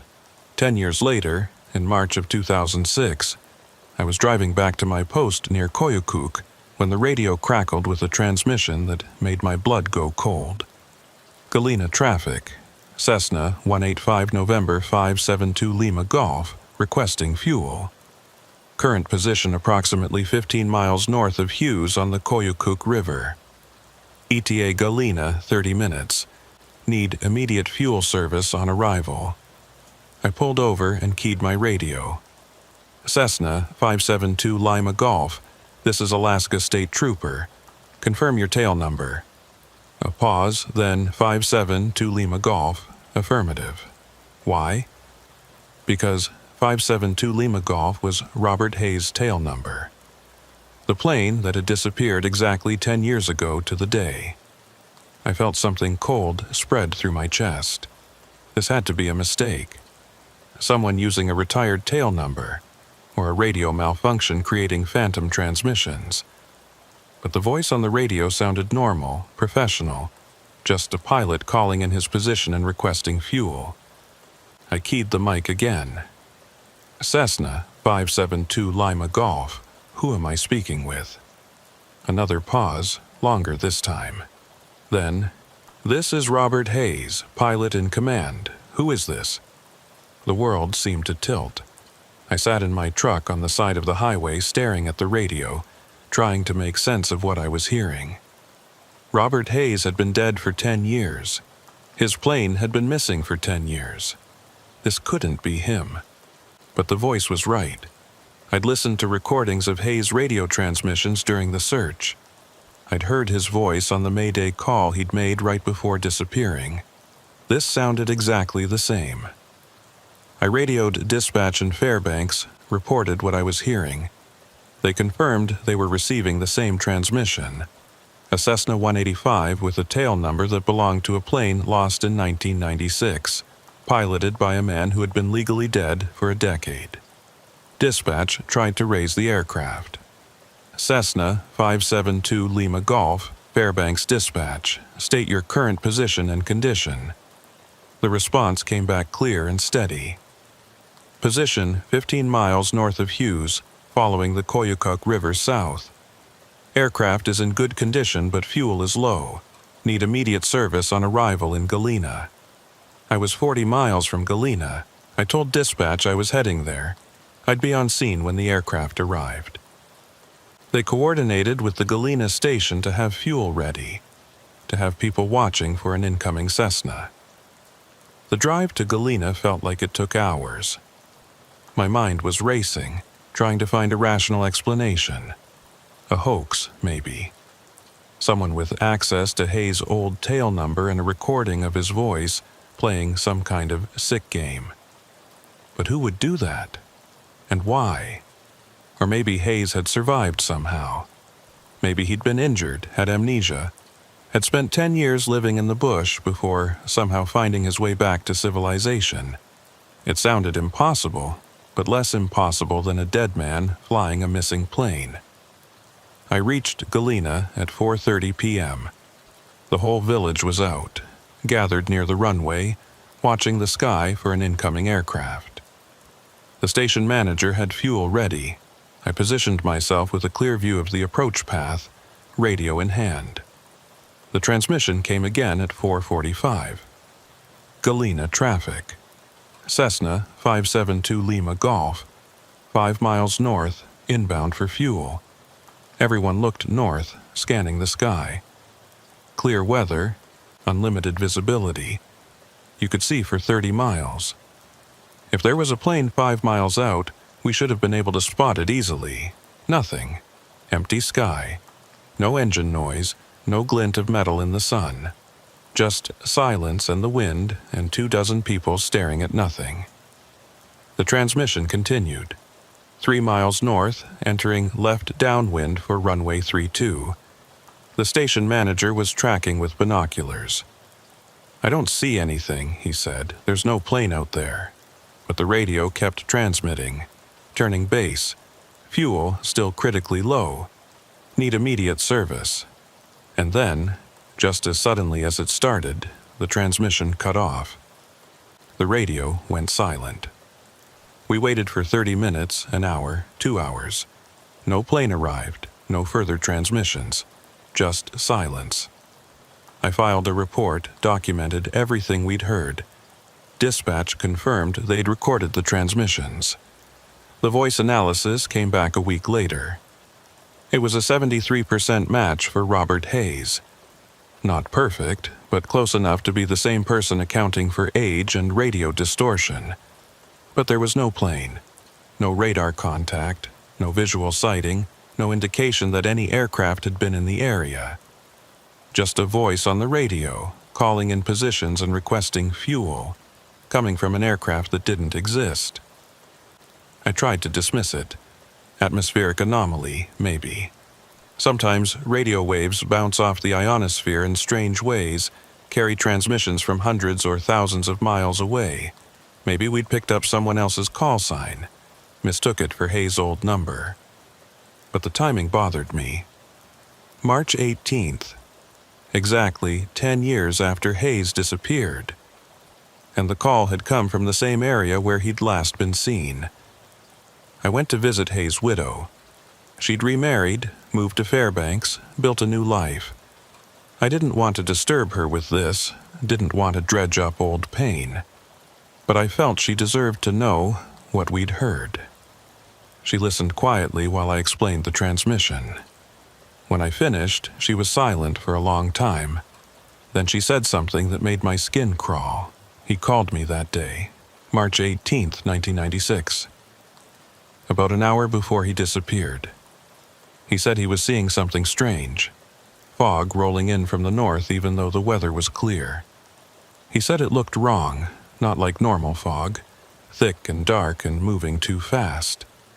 Did he describe it further? She shook her head. He said he'd call me when he landed in Hughes. That was the last time I heard his voice. Until 10 years later, I said quietly. She looked at me with tears in her eyes. That wasn't my husband you heard. Robert is dead. But something is still out there using his voice, flying his plane. I don't know what it is, but it's not him. Please don't try to find it. I left her house with more questions than answers. Went back to my post, tried to focus on regular duties. But I couldn't stop thinking about that transmission. About Hayes' voice calling in positions from a plane that wasn't there. The next March, 2007, the transmission came again. Same date, March 18th, same time, late afternoon. Same tail number, same voice, same request for fuel. I was ready for it this time. had mobilized a response team to Galena before the call even started.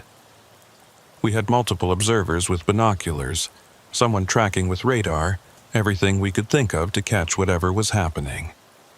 Cessna 572 Lima Golf called in position 15 miles north of Hughes. We responded, tried to get more information.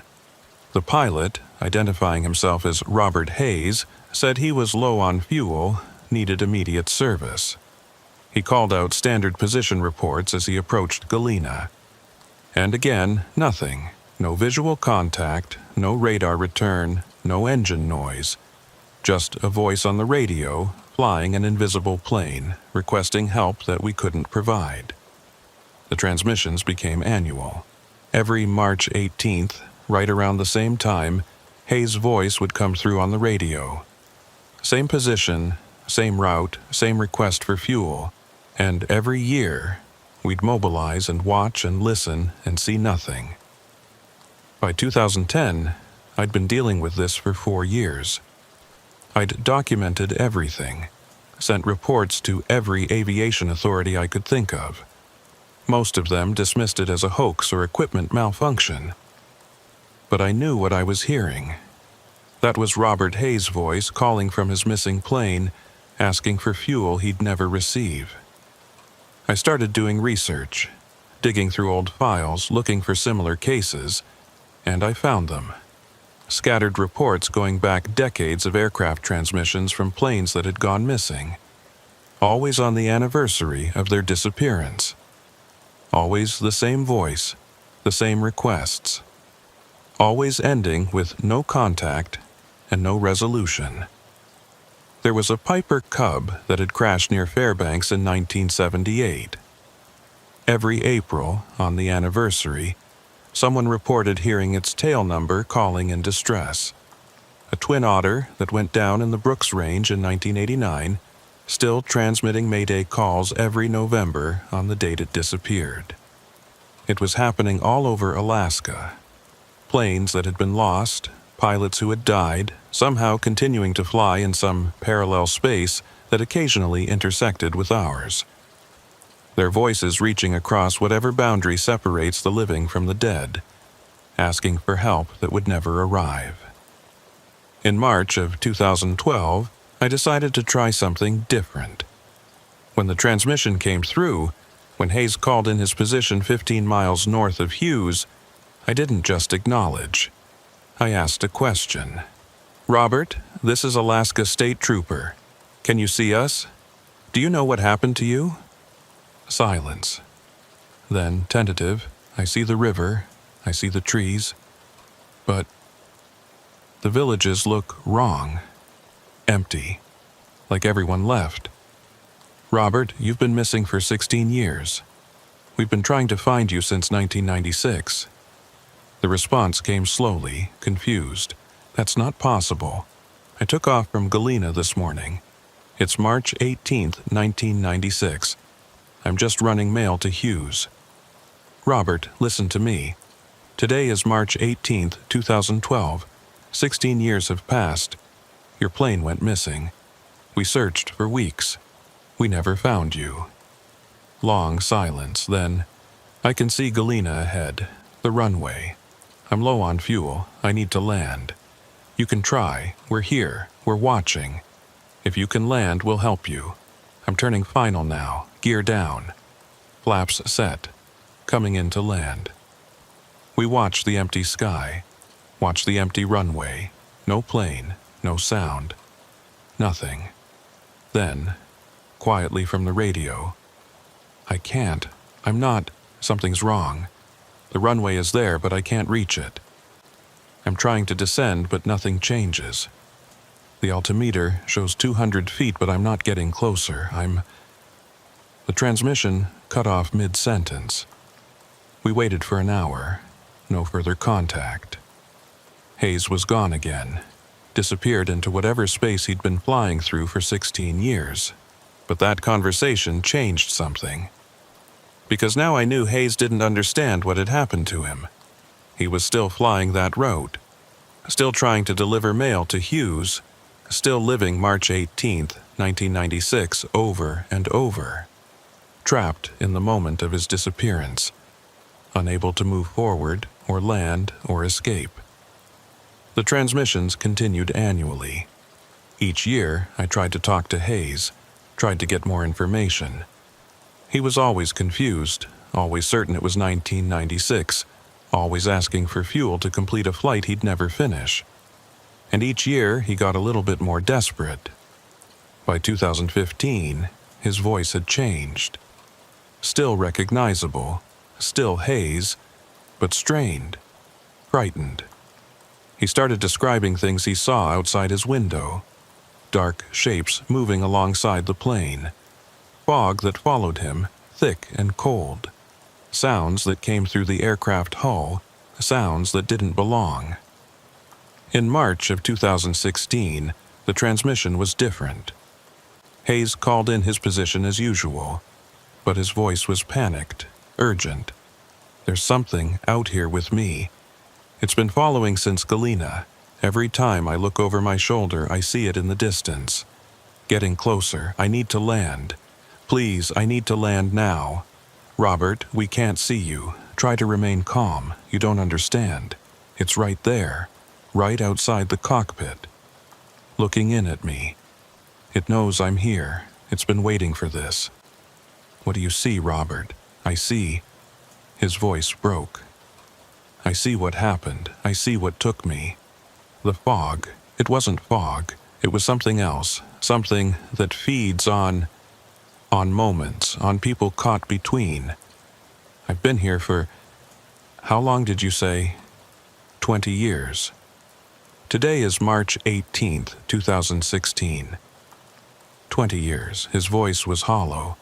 20 years flying in circles. 20 years being hunted. And now it's found me. Now it knows how to... The transmission cut off. This time, instead of silence, we heard something else. A sound like tearing metal. A brief, cut-off scream. Then nothing. Hayes never transmitted again after that. I waited every March 18th from 2017 onward. Mobilized search teams, listened on the radio, hoped against hope that he'd come through one more time. But the frequency stayed silent. Whatever had been allowing Hayes to reach us, to call for fuel and position reports and help, had ended. I think something caught him. Something that had been hunting him through that space between spaces, that place where lost planes fly forever in circles. And after 20 years, it finally closed the distance and took him for real this time. But here's what keeps me awake at night. Last month, February 2025, a Cessna 206 went missing between Nome and Unalakleet. Pilot's name was Carson. Experienced, knew the area well, good weather. He called in his position 20 miles out from Unalakleet, then went silent. Search teams found nothing. No wreckage, no emergency beacon, no sign of the aircraft. The search was called off after 10 days. Carson was declared lost, his plane filed under missing aircraft. And 3 weeks ago, on March 18th, I heard something on the radio that made my blood freeze. Nome traffic, Cessna 206 requesting fuel. Current position 20 miles south of Unalakleet. Low fuel, need immediate service. It was starting again. Another pilot, another plane, caught in that same trap that took Hayes. Flying in circles through space that doesn't quite connect with ours, calling for help that won't arrive, being hunted by something that has all the time in the world to catch them. I tried to respond. Cessna 206, this is Alaska State Trooper. Do you know what happened to you? The response was confused, frightened. I took off from Nome this morning, but I can't find Unalakleet. I keep flying, but the landmarks don't match. Everything looks wrong. And there's fog moving in, dark fog, moving too fast, just like Hayes described, just like the fog that took him 29 years ago. I tried to warn Carson, tried to tell him what was coming. But the transmission was already breaking up, interference building, that same tearing metal sound starting in the background. Then silence. I've filed reports, contacted aviation authorities, tried to warn people about flying that route on specific dates. Nobody listens. They think I'm burned out, seeing patterns that don't exist. They're probably preparing to push me toward retirement. But I know what I heard. Know what's happening. There's something in Alaska's airspace that takes planes and pilots, traps them in moments that repeat forever. And every year, on the anniversary of their disappearance, they break through for just a few minutes, long enough to call for help, long enough to realize what's happened to them, long enough to be hunted down and silenced. Hayes lasted 20 years before something caught him. How long will Carson last? How many March 18ths will we hear his voice calling for fuel before the silence comes? And how many other planes are out there flying in that space between spaces?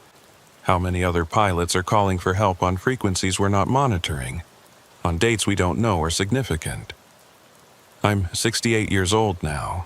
I'll retire soon, move somewhere warm, try to forget about Alaska and its endless sky and the things that hunt in it. But I know I won't forget. Can't forget. Because sometimes, late at night when I can't sleep, I turn on my old radio and scan through the aviation frequencies. And sometimes I hear them. Faint voices calling out position reports, requesting fuel, asking for help. Planes that have been missing for decades. Pilots who are legally dead, still flying somewhere we can't see. Still trying to complete flights they'll never finish. Still being hunted by whatever waits in that dark fog that moves too fast. Robert Hayes is out there. Carson is out there. All the others are out there, flying in endless circles, calling for fuel they'll never receive, waiting for the day when something finally catches them and the transmissions stop. I hope you never hear them. But if you're ever flying in Alaska and your radio crackles with a voice asking for fuel, with a tail number that belongs to a missing plane, with a pilot who doesn't understand how much time has passed, please respond. Tell them someone hears them. Tell them someone knows they're still out there. Tell them they're not alone. It won't save them. Nothing can save them now. But maybe it will make the waiting easier. Maybe it will give them a moment of comfort before the dark fog closes in and the hunting finally ends. And if you're a pilot yourself, if you fly these routes where planes have disappeared, watch the weather. Watch for fog that moves too fast, that looks wrong, that appears when it shouldn't. And if you see it, turn around, fly the other direction, land anywhere you can. Because once that fog catches you, once you fly into that space between spaces, you never come back.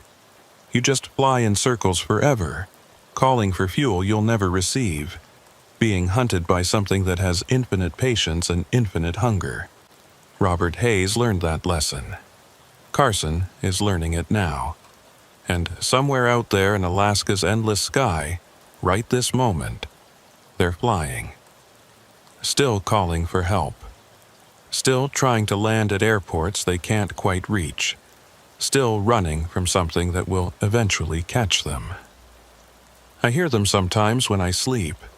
Their voices mixing with static and wind, asking for fuel, asking for guidance, asking for someone to acknowledge they exist. And I wake up knowing that someday, maybe soon, I'll hear the tearing metal and the cut-off screams and then the silence that means another one has been taken. The sky keeps its secrets, the fog keeps coming, and the lost planes keep flying, year after year, forever. I'm done trying to save them. All I can do now is listen, and remember, and wait for the day when my own voice joins theirs on the radio, calling from a plane that isn't there, asking for help that will never come. March 18th comes around every year. The transmissions will start again. Someone will hear a voice asking for fuel. Someone will search for a plane that can't be seen, and the cycle will continue. Because in Alaska, nothing is ever really lost. It's just flying somewhere we can't follow, calling on frequencies we barely hear, waiting for the fog to finally catch up. Robert Hayes flew for 20 years before the end came. I wonder how long I have left. How many more March 18ths before I find myself in that cockpit, circling forever, watching the dark fog close in. The radio's still on, the frequencies are still open, and somewhere in the sky above Alaska, right now, a missing plane is calling for fuel it will never receive. Can you hear it?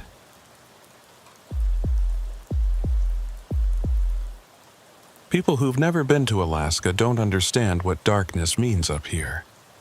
Not the darkness you get in cities where there's always some ambient light, always the glow of civilization pushing back against the night. Real darkness, the kind that exists in winter when the sun barely rises above the horizon, when you're 100 miles from the nearest village, when the only light comes from stars so bright and cold they seem hostile instead of beautiful.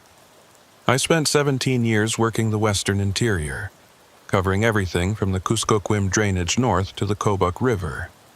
Most of that time was spent alone, driving snow machines between isolated villages, checking on trappers and miners, and the scattered families who choose to live away from anything resembling modern convenience.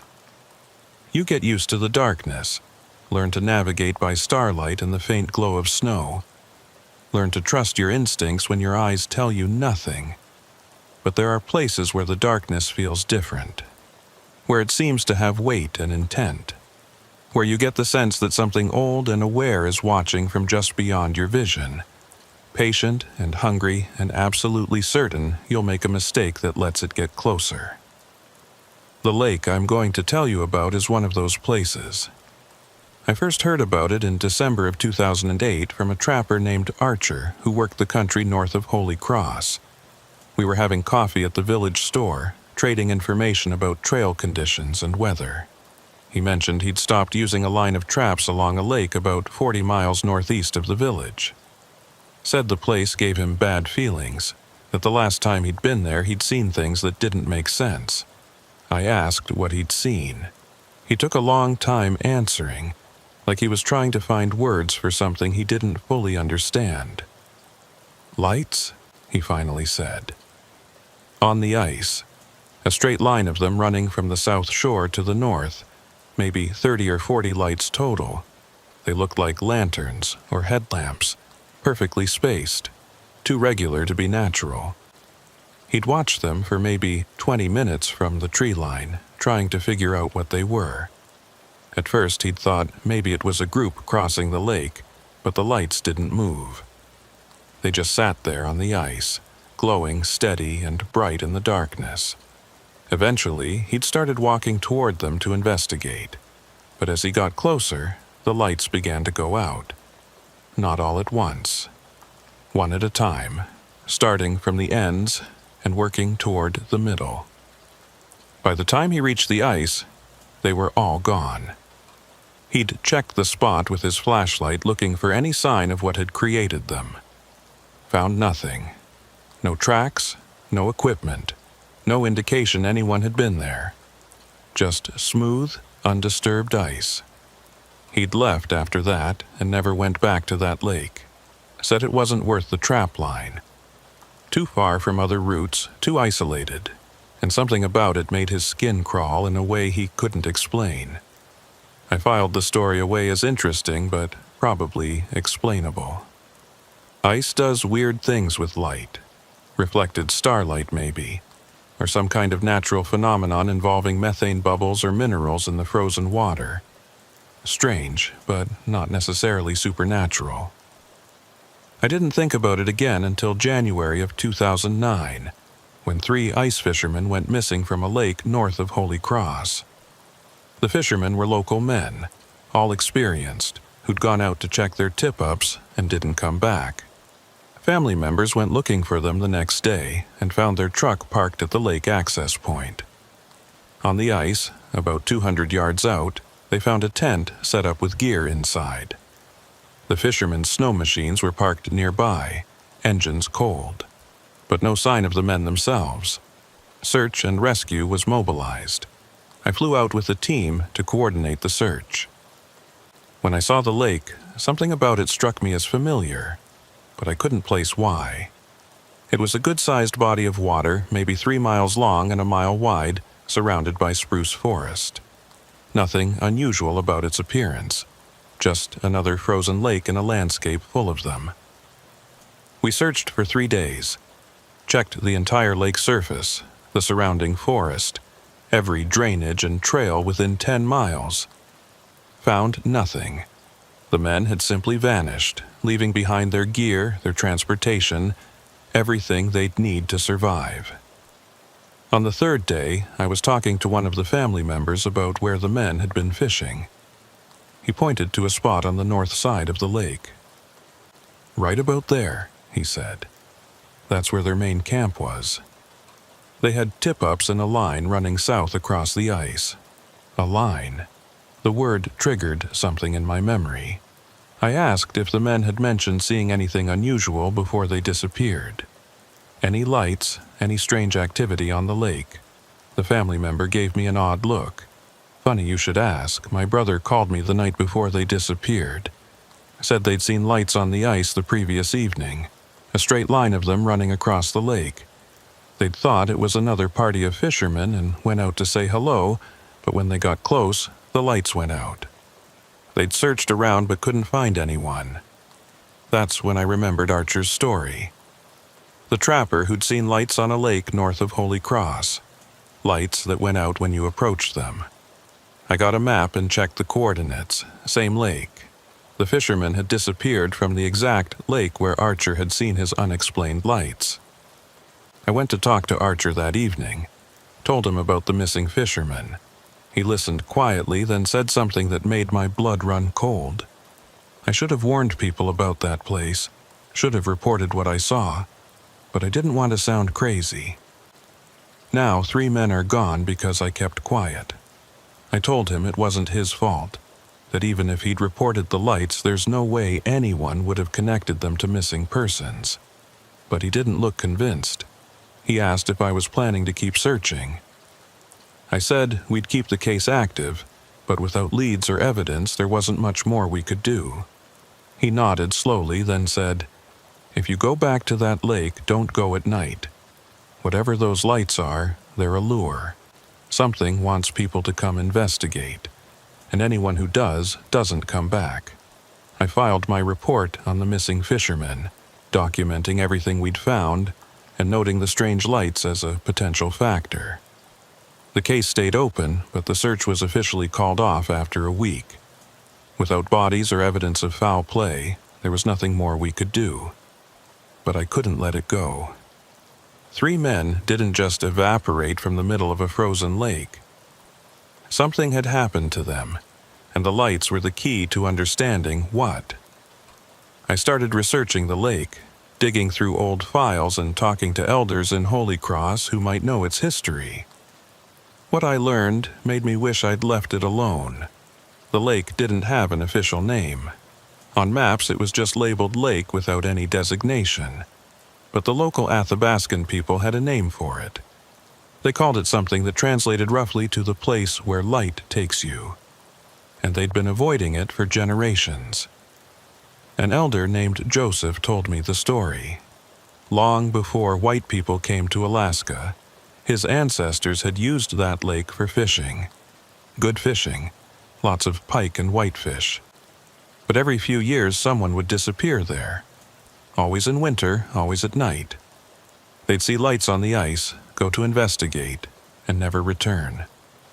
Eventually, people stopped using the lake. It became taboo, a place you didn't go unless you wanted to be taken. The lights still appeared sometimes, Joseph said. His grandfather had seen them in the 1940s. A straight line across the ice, glowing, steady and bright, like something was marking a path or a boundary. I asked if anyone knew what caused the lights or what happened to the people who disappeared. Joseph shook his head. Just No, you don't go to that lake at night. Something lives there, something old. It uses the lights to attract people, and it takes them somewhere we can't follow. I should have listened, should have marked the lake as dangerous and left it at that. But I was a cop. I needed evidence, needed to understand what was really happening. Ghost stories and traditional warnings weren't enough. So, in February of 2009, I went back to the lake. Alone, at night, specifically to see if the lights would appear. I arrived around 8 p.m. The temperature was holding at 15 below. Clear sky, no moon. Perfect conditions for seeing any lights that might show up. I parked my snow machine on the south shore and waited. For 2 hours, nothing happened. Just darkness and cold and the absolute silence of a winter night in the interior. I was starting to think this was a wasted trip when I saw the first light. It appeared near the center of the lake, small at first, like a candle flame, then growing brighter until it looked like a lantern sitting on the ice.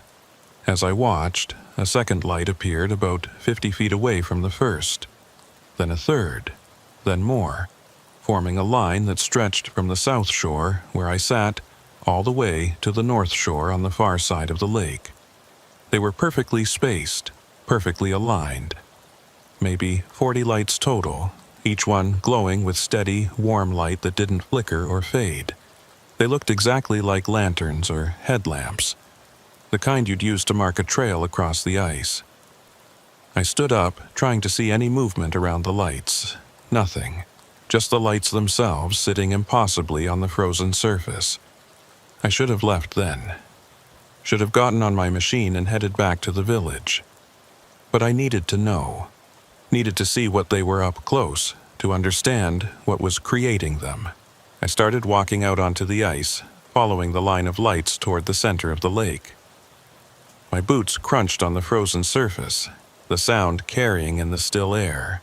The lights stayed steady, unchanging as I approached. I'd covered maybe 100 feet when the first light went out. It didn't fade gradually, just winked out instantly, like someone had turned off a switch. Then the second light went dark, then the third. They were going out in sequence, starting from both ends of the line and working toward the middle. I stopped walking, stood there on the ice watching the lights disappear one by one. Within 30 seconds, half of them were gone. The remaining lights continued to burn, but they were collapsing inward, concentrating toward a single point near the center of the lake. That's when I heard the sound. It came from beneath the ice, a deep, resonant vibration that I felt as much as heard. Not quite a groan, not quite a hum, something between the two, rising and falling in a rhythm that felt almost like breathing. The remaining lights went out faster now, winking out in rapid succession until only one remained. It sat there in the center of the lake, maybe a quarter mile from where I stood, burning brighter than all the others had been. The sound beneath the ice grew louder. The vibration traveled up through my boots, through my legs, settling in my chest. It felt wrong. Felt like something massive shifting position, becoming aware of my presence. I should have run. Every instinct screamed at me to get off that ice, get back to shore, get away from whatever was happening. But I couldn't move. Couldn't look away from that last light burning in the darkness. And then I saw movement around it. Shapes, dark against the white ice, moving in a circle around the light. They looked human at first, walking figures maintaining a careful distance from the glowing center. But as my eyes adjusted, I realized they weren't walking. They were standing perfectly still, and the light was rotating around them. No, that wasn't right either. They were rotating around the light, or the ice was rotating, or something else I didn't have words for. Movement that didn't follow normal rules, that made my eyes hurt to track and my stomach turn with vertigo. The sound beneath the ice changed, became higher, almost musical, like wind through a narrow passage or water running over stones. but underneath it was that breathing rhythm, that sense of something vast and patient becoming alert. I forced myself to look away from the light, forced my legs to move. Started backing toward the shore, keeping my eyes on the glowing center where those shapes circled. They weren't moving closer, but I had the sense they were aware of me, that they'd been waiting for me to come investigating, just like all the others. I'd made it maybe 50 feet when I felt the ice shift beneath me.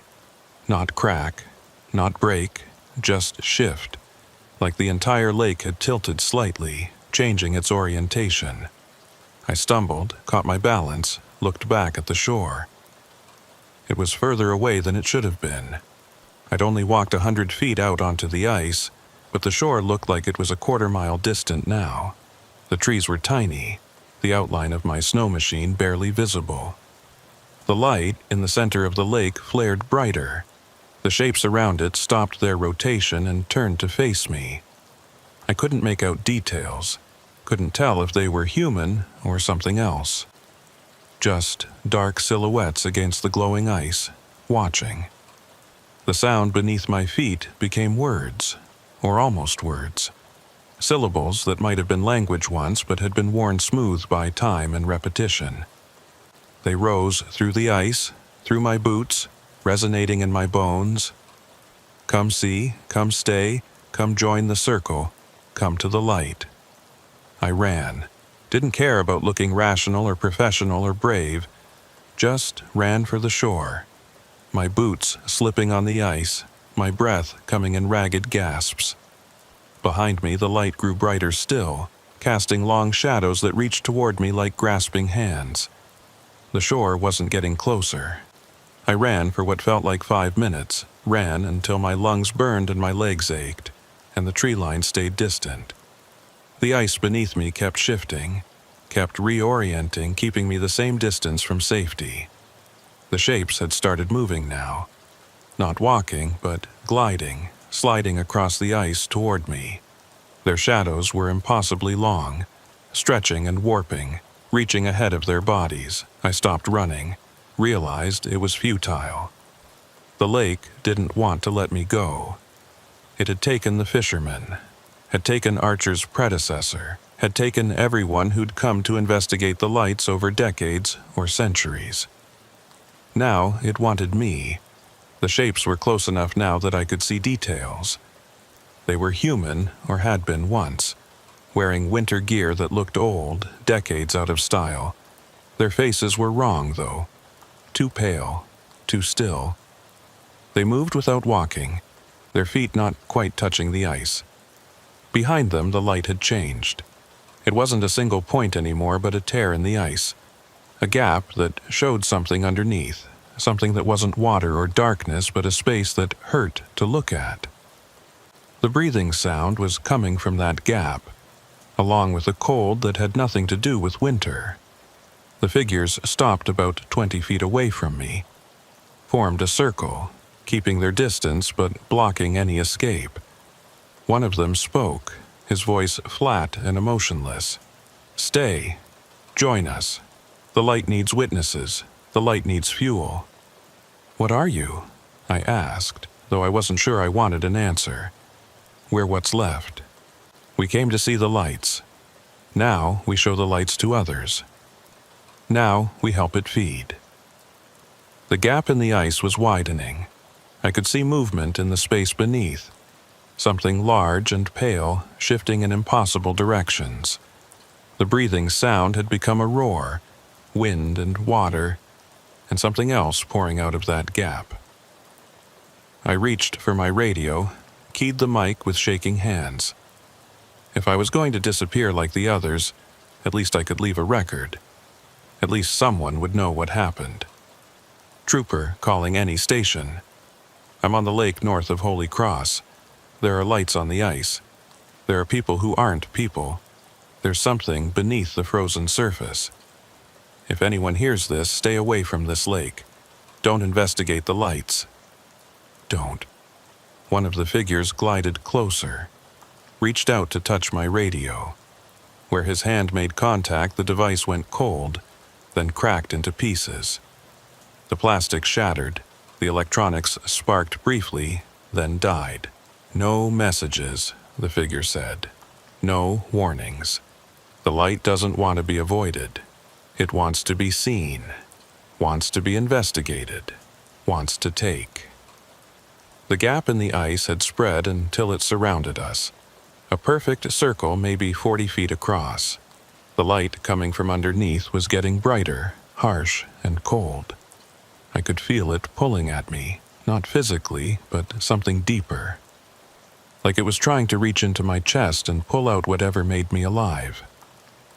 I looked at the figures surrounding me, looked at their flat eyes and bloodless faces, realized they weren't people anymore. They were shells, husks. Whatever had made them human had been pulled out and fed to whatever was beneath the ice. That's what would happen to me. In minutes or hours or days, I'd become like them. A hollow thing that showed lights to travelers, that helped lure others to this place. Another servant to whatever ancient hunger lived beneath the lake. I did the only thing I could think of. I pulled out my flare gun, aimed at the nearest figure and fired. The flare hit him in the chest, burned right through his winter coat. He looked down at it with vague curiosity, then looked back at me. The burning magnesium didn't seem to hurt him, didn't even slow him down, but it did cast shadows. And in those flickering shadows, I saw something that gave me hope. The figures cast no shadows from the light beneath the ice. They were part of it somehow, projections or extensions of whatever was down there. But the flare shadow was different, real, normal. I fired another flare straight at the gap in the ice. The magnesium burning white hot hit the space beneath the surface and something screamed, not through sound, but through the ice itself. Vibrations that made my teeth ache and my ears ring. The light from beneath faltered, dimmed. The figures recoiled, their forms flickered like bad television reception. The circle broke as they pulled back from the flare's glare. I ran, didn't look back, didn't think, just ran for where I thought the shore was. The ice was solid beneath me now. Normal, frozen water instead of the shifting, uncertain surface I'd been on before. Behind me, I could hear that screaming continuing, rising and falling. I reached the tree line and looked back. The lake surface was dark again, the gap in the ice closed, but I could still see the shapes out there, gathered near the center, watching me. And I could still see light bleeding through from underneath, waiting for the next person to come investigate. I made it back to Holy Cross around midnight. Didn't sleep. Couldn't stop shaking. Filed a report the next morning recommending the lake be marked as dangerous, posted with warning signs, maybe even closed to access. The request was denied. The lake was too remote, the jurisdiction unclear, and I didn't have evidence of actual danger beyond my own experience. No bodies, no crimes, no concrete proof that anything wrong had happened there. The case of the 3 missing fishermen stayed open. No new leads were ever developed. Eventually, it was filed under Unsolved Disappearances, just another statistic in a state where people vanish regularly into the wilderness. But I knew what had happened to them, knew they'd seen the lights, gone to investigate, been taken by whatever lived beneath that ice, knew they were standing out there now in the darkness, waiting for the next person to come look. Over the next 8 years, I heard of 3 more disappearances connected to that lake. A trapper in 2011, 2 snow machine riders in 2014, a surveyor in 2016, all of them last seen in the area, all of them gone without trace. And in each case, someone had reported seeing lights on the ice before the disappearance. I tried to warn people, talked to villages in the area, filed reports with search and rescue, did everything I could to spread the word about that lake. Some people listened, most didn't. They thought I was superstitious, or burned out, or looking for patterns that didn't exist. I retired in 2017. Moved to Kenai, tried to put distance between myself and that lake. But I still think about it. Still wonder how many people are standing out there on the ice. Hollow shells waiting to lure others. Still wonder what that thing beneath the surface really is. How long it's been there. How many people it's taken over the centuries. Last winter, in December of 2024, I got a call from a trooper named Briggs who'd taken over my old territory. He wanted to ask me about an old case, 3 missing fishermen from 2009. There'd been a development. Some teenagers had been out snow machining near Holy Cross. They'd gotten lost, ended up at a lake they didn't recognize. While trying to find their way home, they'd seen lights on the ice, a straight line of them running from shore to shore. Being teenagers, they'd gone to investigate. Got about halfway across the lake before the lights started going out. They'd turned around and gotten out of there, scared by how quickly the darkness closed in around them. But one of them had filmed it on his phone. Briggs had reviewed the footage. In the brief clip, you could see the lights clearly. And in the last few seconds before the phone died, you could see shapes moving around those lights. Human figures standing perfectly still while the lights rotated around them. Briggs had managed to enhance one frame, zoom in on the figures. He sent me the image. I recognized one of them. One of the missing fishermen from 2009. He was standing at the edge of the light circle, facing the camera, expression completely flat. Behind him, I could see others. Many others. Decades of missing people standing in the darkness, waiting. Briggs asked me what I thought they should do. I told him the truth. Mark the lake as hazardous. Put up signs if you can. Warn the villages. But don't go back there yourself. Don't try to investigate further. Don't try to rescue those people. Because they're not people anymore. They're part of whatever lives beneath the ice. And anyone who tries to help them will just join their number. I don't know if Briggs listened. I hope he did. But young troopers are curious, brave, convinced they can handle anything. Same as I was 30 years ago. Same as everyone who's ended up standing on that frozen lake surrounded by lights that lead nowhere. The lake is still there. Still unnamed on most maps. Still avoided by the local Athabascans who know its history.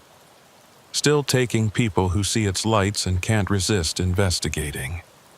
And beneath the ice, something old and patient is still waiting. Still breathing. Still feeding on whatever makes us human. Leaving behind hollow shells that help it lure the next victim. I should have died on that lake. Should have joined the others standing in the circle, showing lights to travelers. I got lucky. Or maybe whatever's down there let me go deliberately. Let me escape so I could tell people what I'd seen. So I could spread the story of lights on a frozen lake. Because stories like mine just make people more curious. Make them want to see for themselves. Make them think they'll be different, smarter, more careful than all the others who disappeared. And when they go to that lake, when they see the lights forming their perfect line across the ice, they'll walk out to investigate. Just like I did. Just like everyone does. And they won't come back. They'll take their place in the circle, join the hollow shapes that rotate around the light. Wait for the next person who's curious enough to approach. The lake is still there. The lights still appear. The thing beneath the ice is still hungry. And every winter, someone new stands on that frozen surface, staring at lights they don't understand, about to learn what it means to be taken. I hear it sometimes when I sleep. That breathing sound, rising and falling like wind or water. That voice made of broken syllables asking me to come back, to join the circle, to show others the way. I wake up shaking, swearing I can feel ice beneath my feet and see lights in the darkness outside my window. But I'm in Kenai, hundreds of miles from that lake. Safe, or as safe as you can be when something like that knows you exist. But I'm old now. 74 this year, not much time left. And when I die, when whatever consciousness I have leaves this body, I wonder if I'll end up back at that lake. If that's where all the people it touched eventually go. If death is just another way of joining that circle on the ice. I hope not, but I'm not confident. Because that lake never lets you go. Not really. It marked me the night I walked out onto its ice, claimed me even though I escaped. And when my time comes, I think I'll find myself standing in the darkness with all the others, showing lights to travelers, helping that thing beneath the surface feed. The line of lights is still there, appearing on winter nights when the ice is thick and the darkness is deep. A straight line across the frozen surface, perfectly spaced, perfectly aligned. Beautiful and terrible and absolutely deadly. If you're ever in western Alaska, if you're ever near Holy Cross in winter, and you see lights on a lake in the distance forming a line across the ice, please remember this story. Remember the fisherman who disappeared. Remember the trapper who warned me. Remember that I tried to tell you. And then turn around and go the other direction, because those lights aren't showing you the way. They're not marking a path or warning you of danger. They're bait. Set by something that's been hunting for longer than human memory. Set to catch people like you and me who can't resist investigating, who need to know, who think we're different from all the others who disappeared. The lake is waiting. The lights will appear. And beneath the ice, something breathes and watches and prepares to feed. Don't go to the light. Don't investigate the line. Don't try to understand. Just turn away. Tell others to turn away, and hope that's enough to keep you off the ice. Because once you step onto that lake, once you walk toward those lights, you're already gone. Already part of the circle. Already feeding the hunger that never ends. I escaped once. You won't get that lucky. The lights are calling. Can you hear them?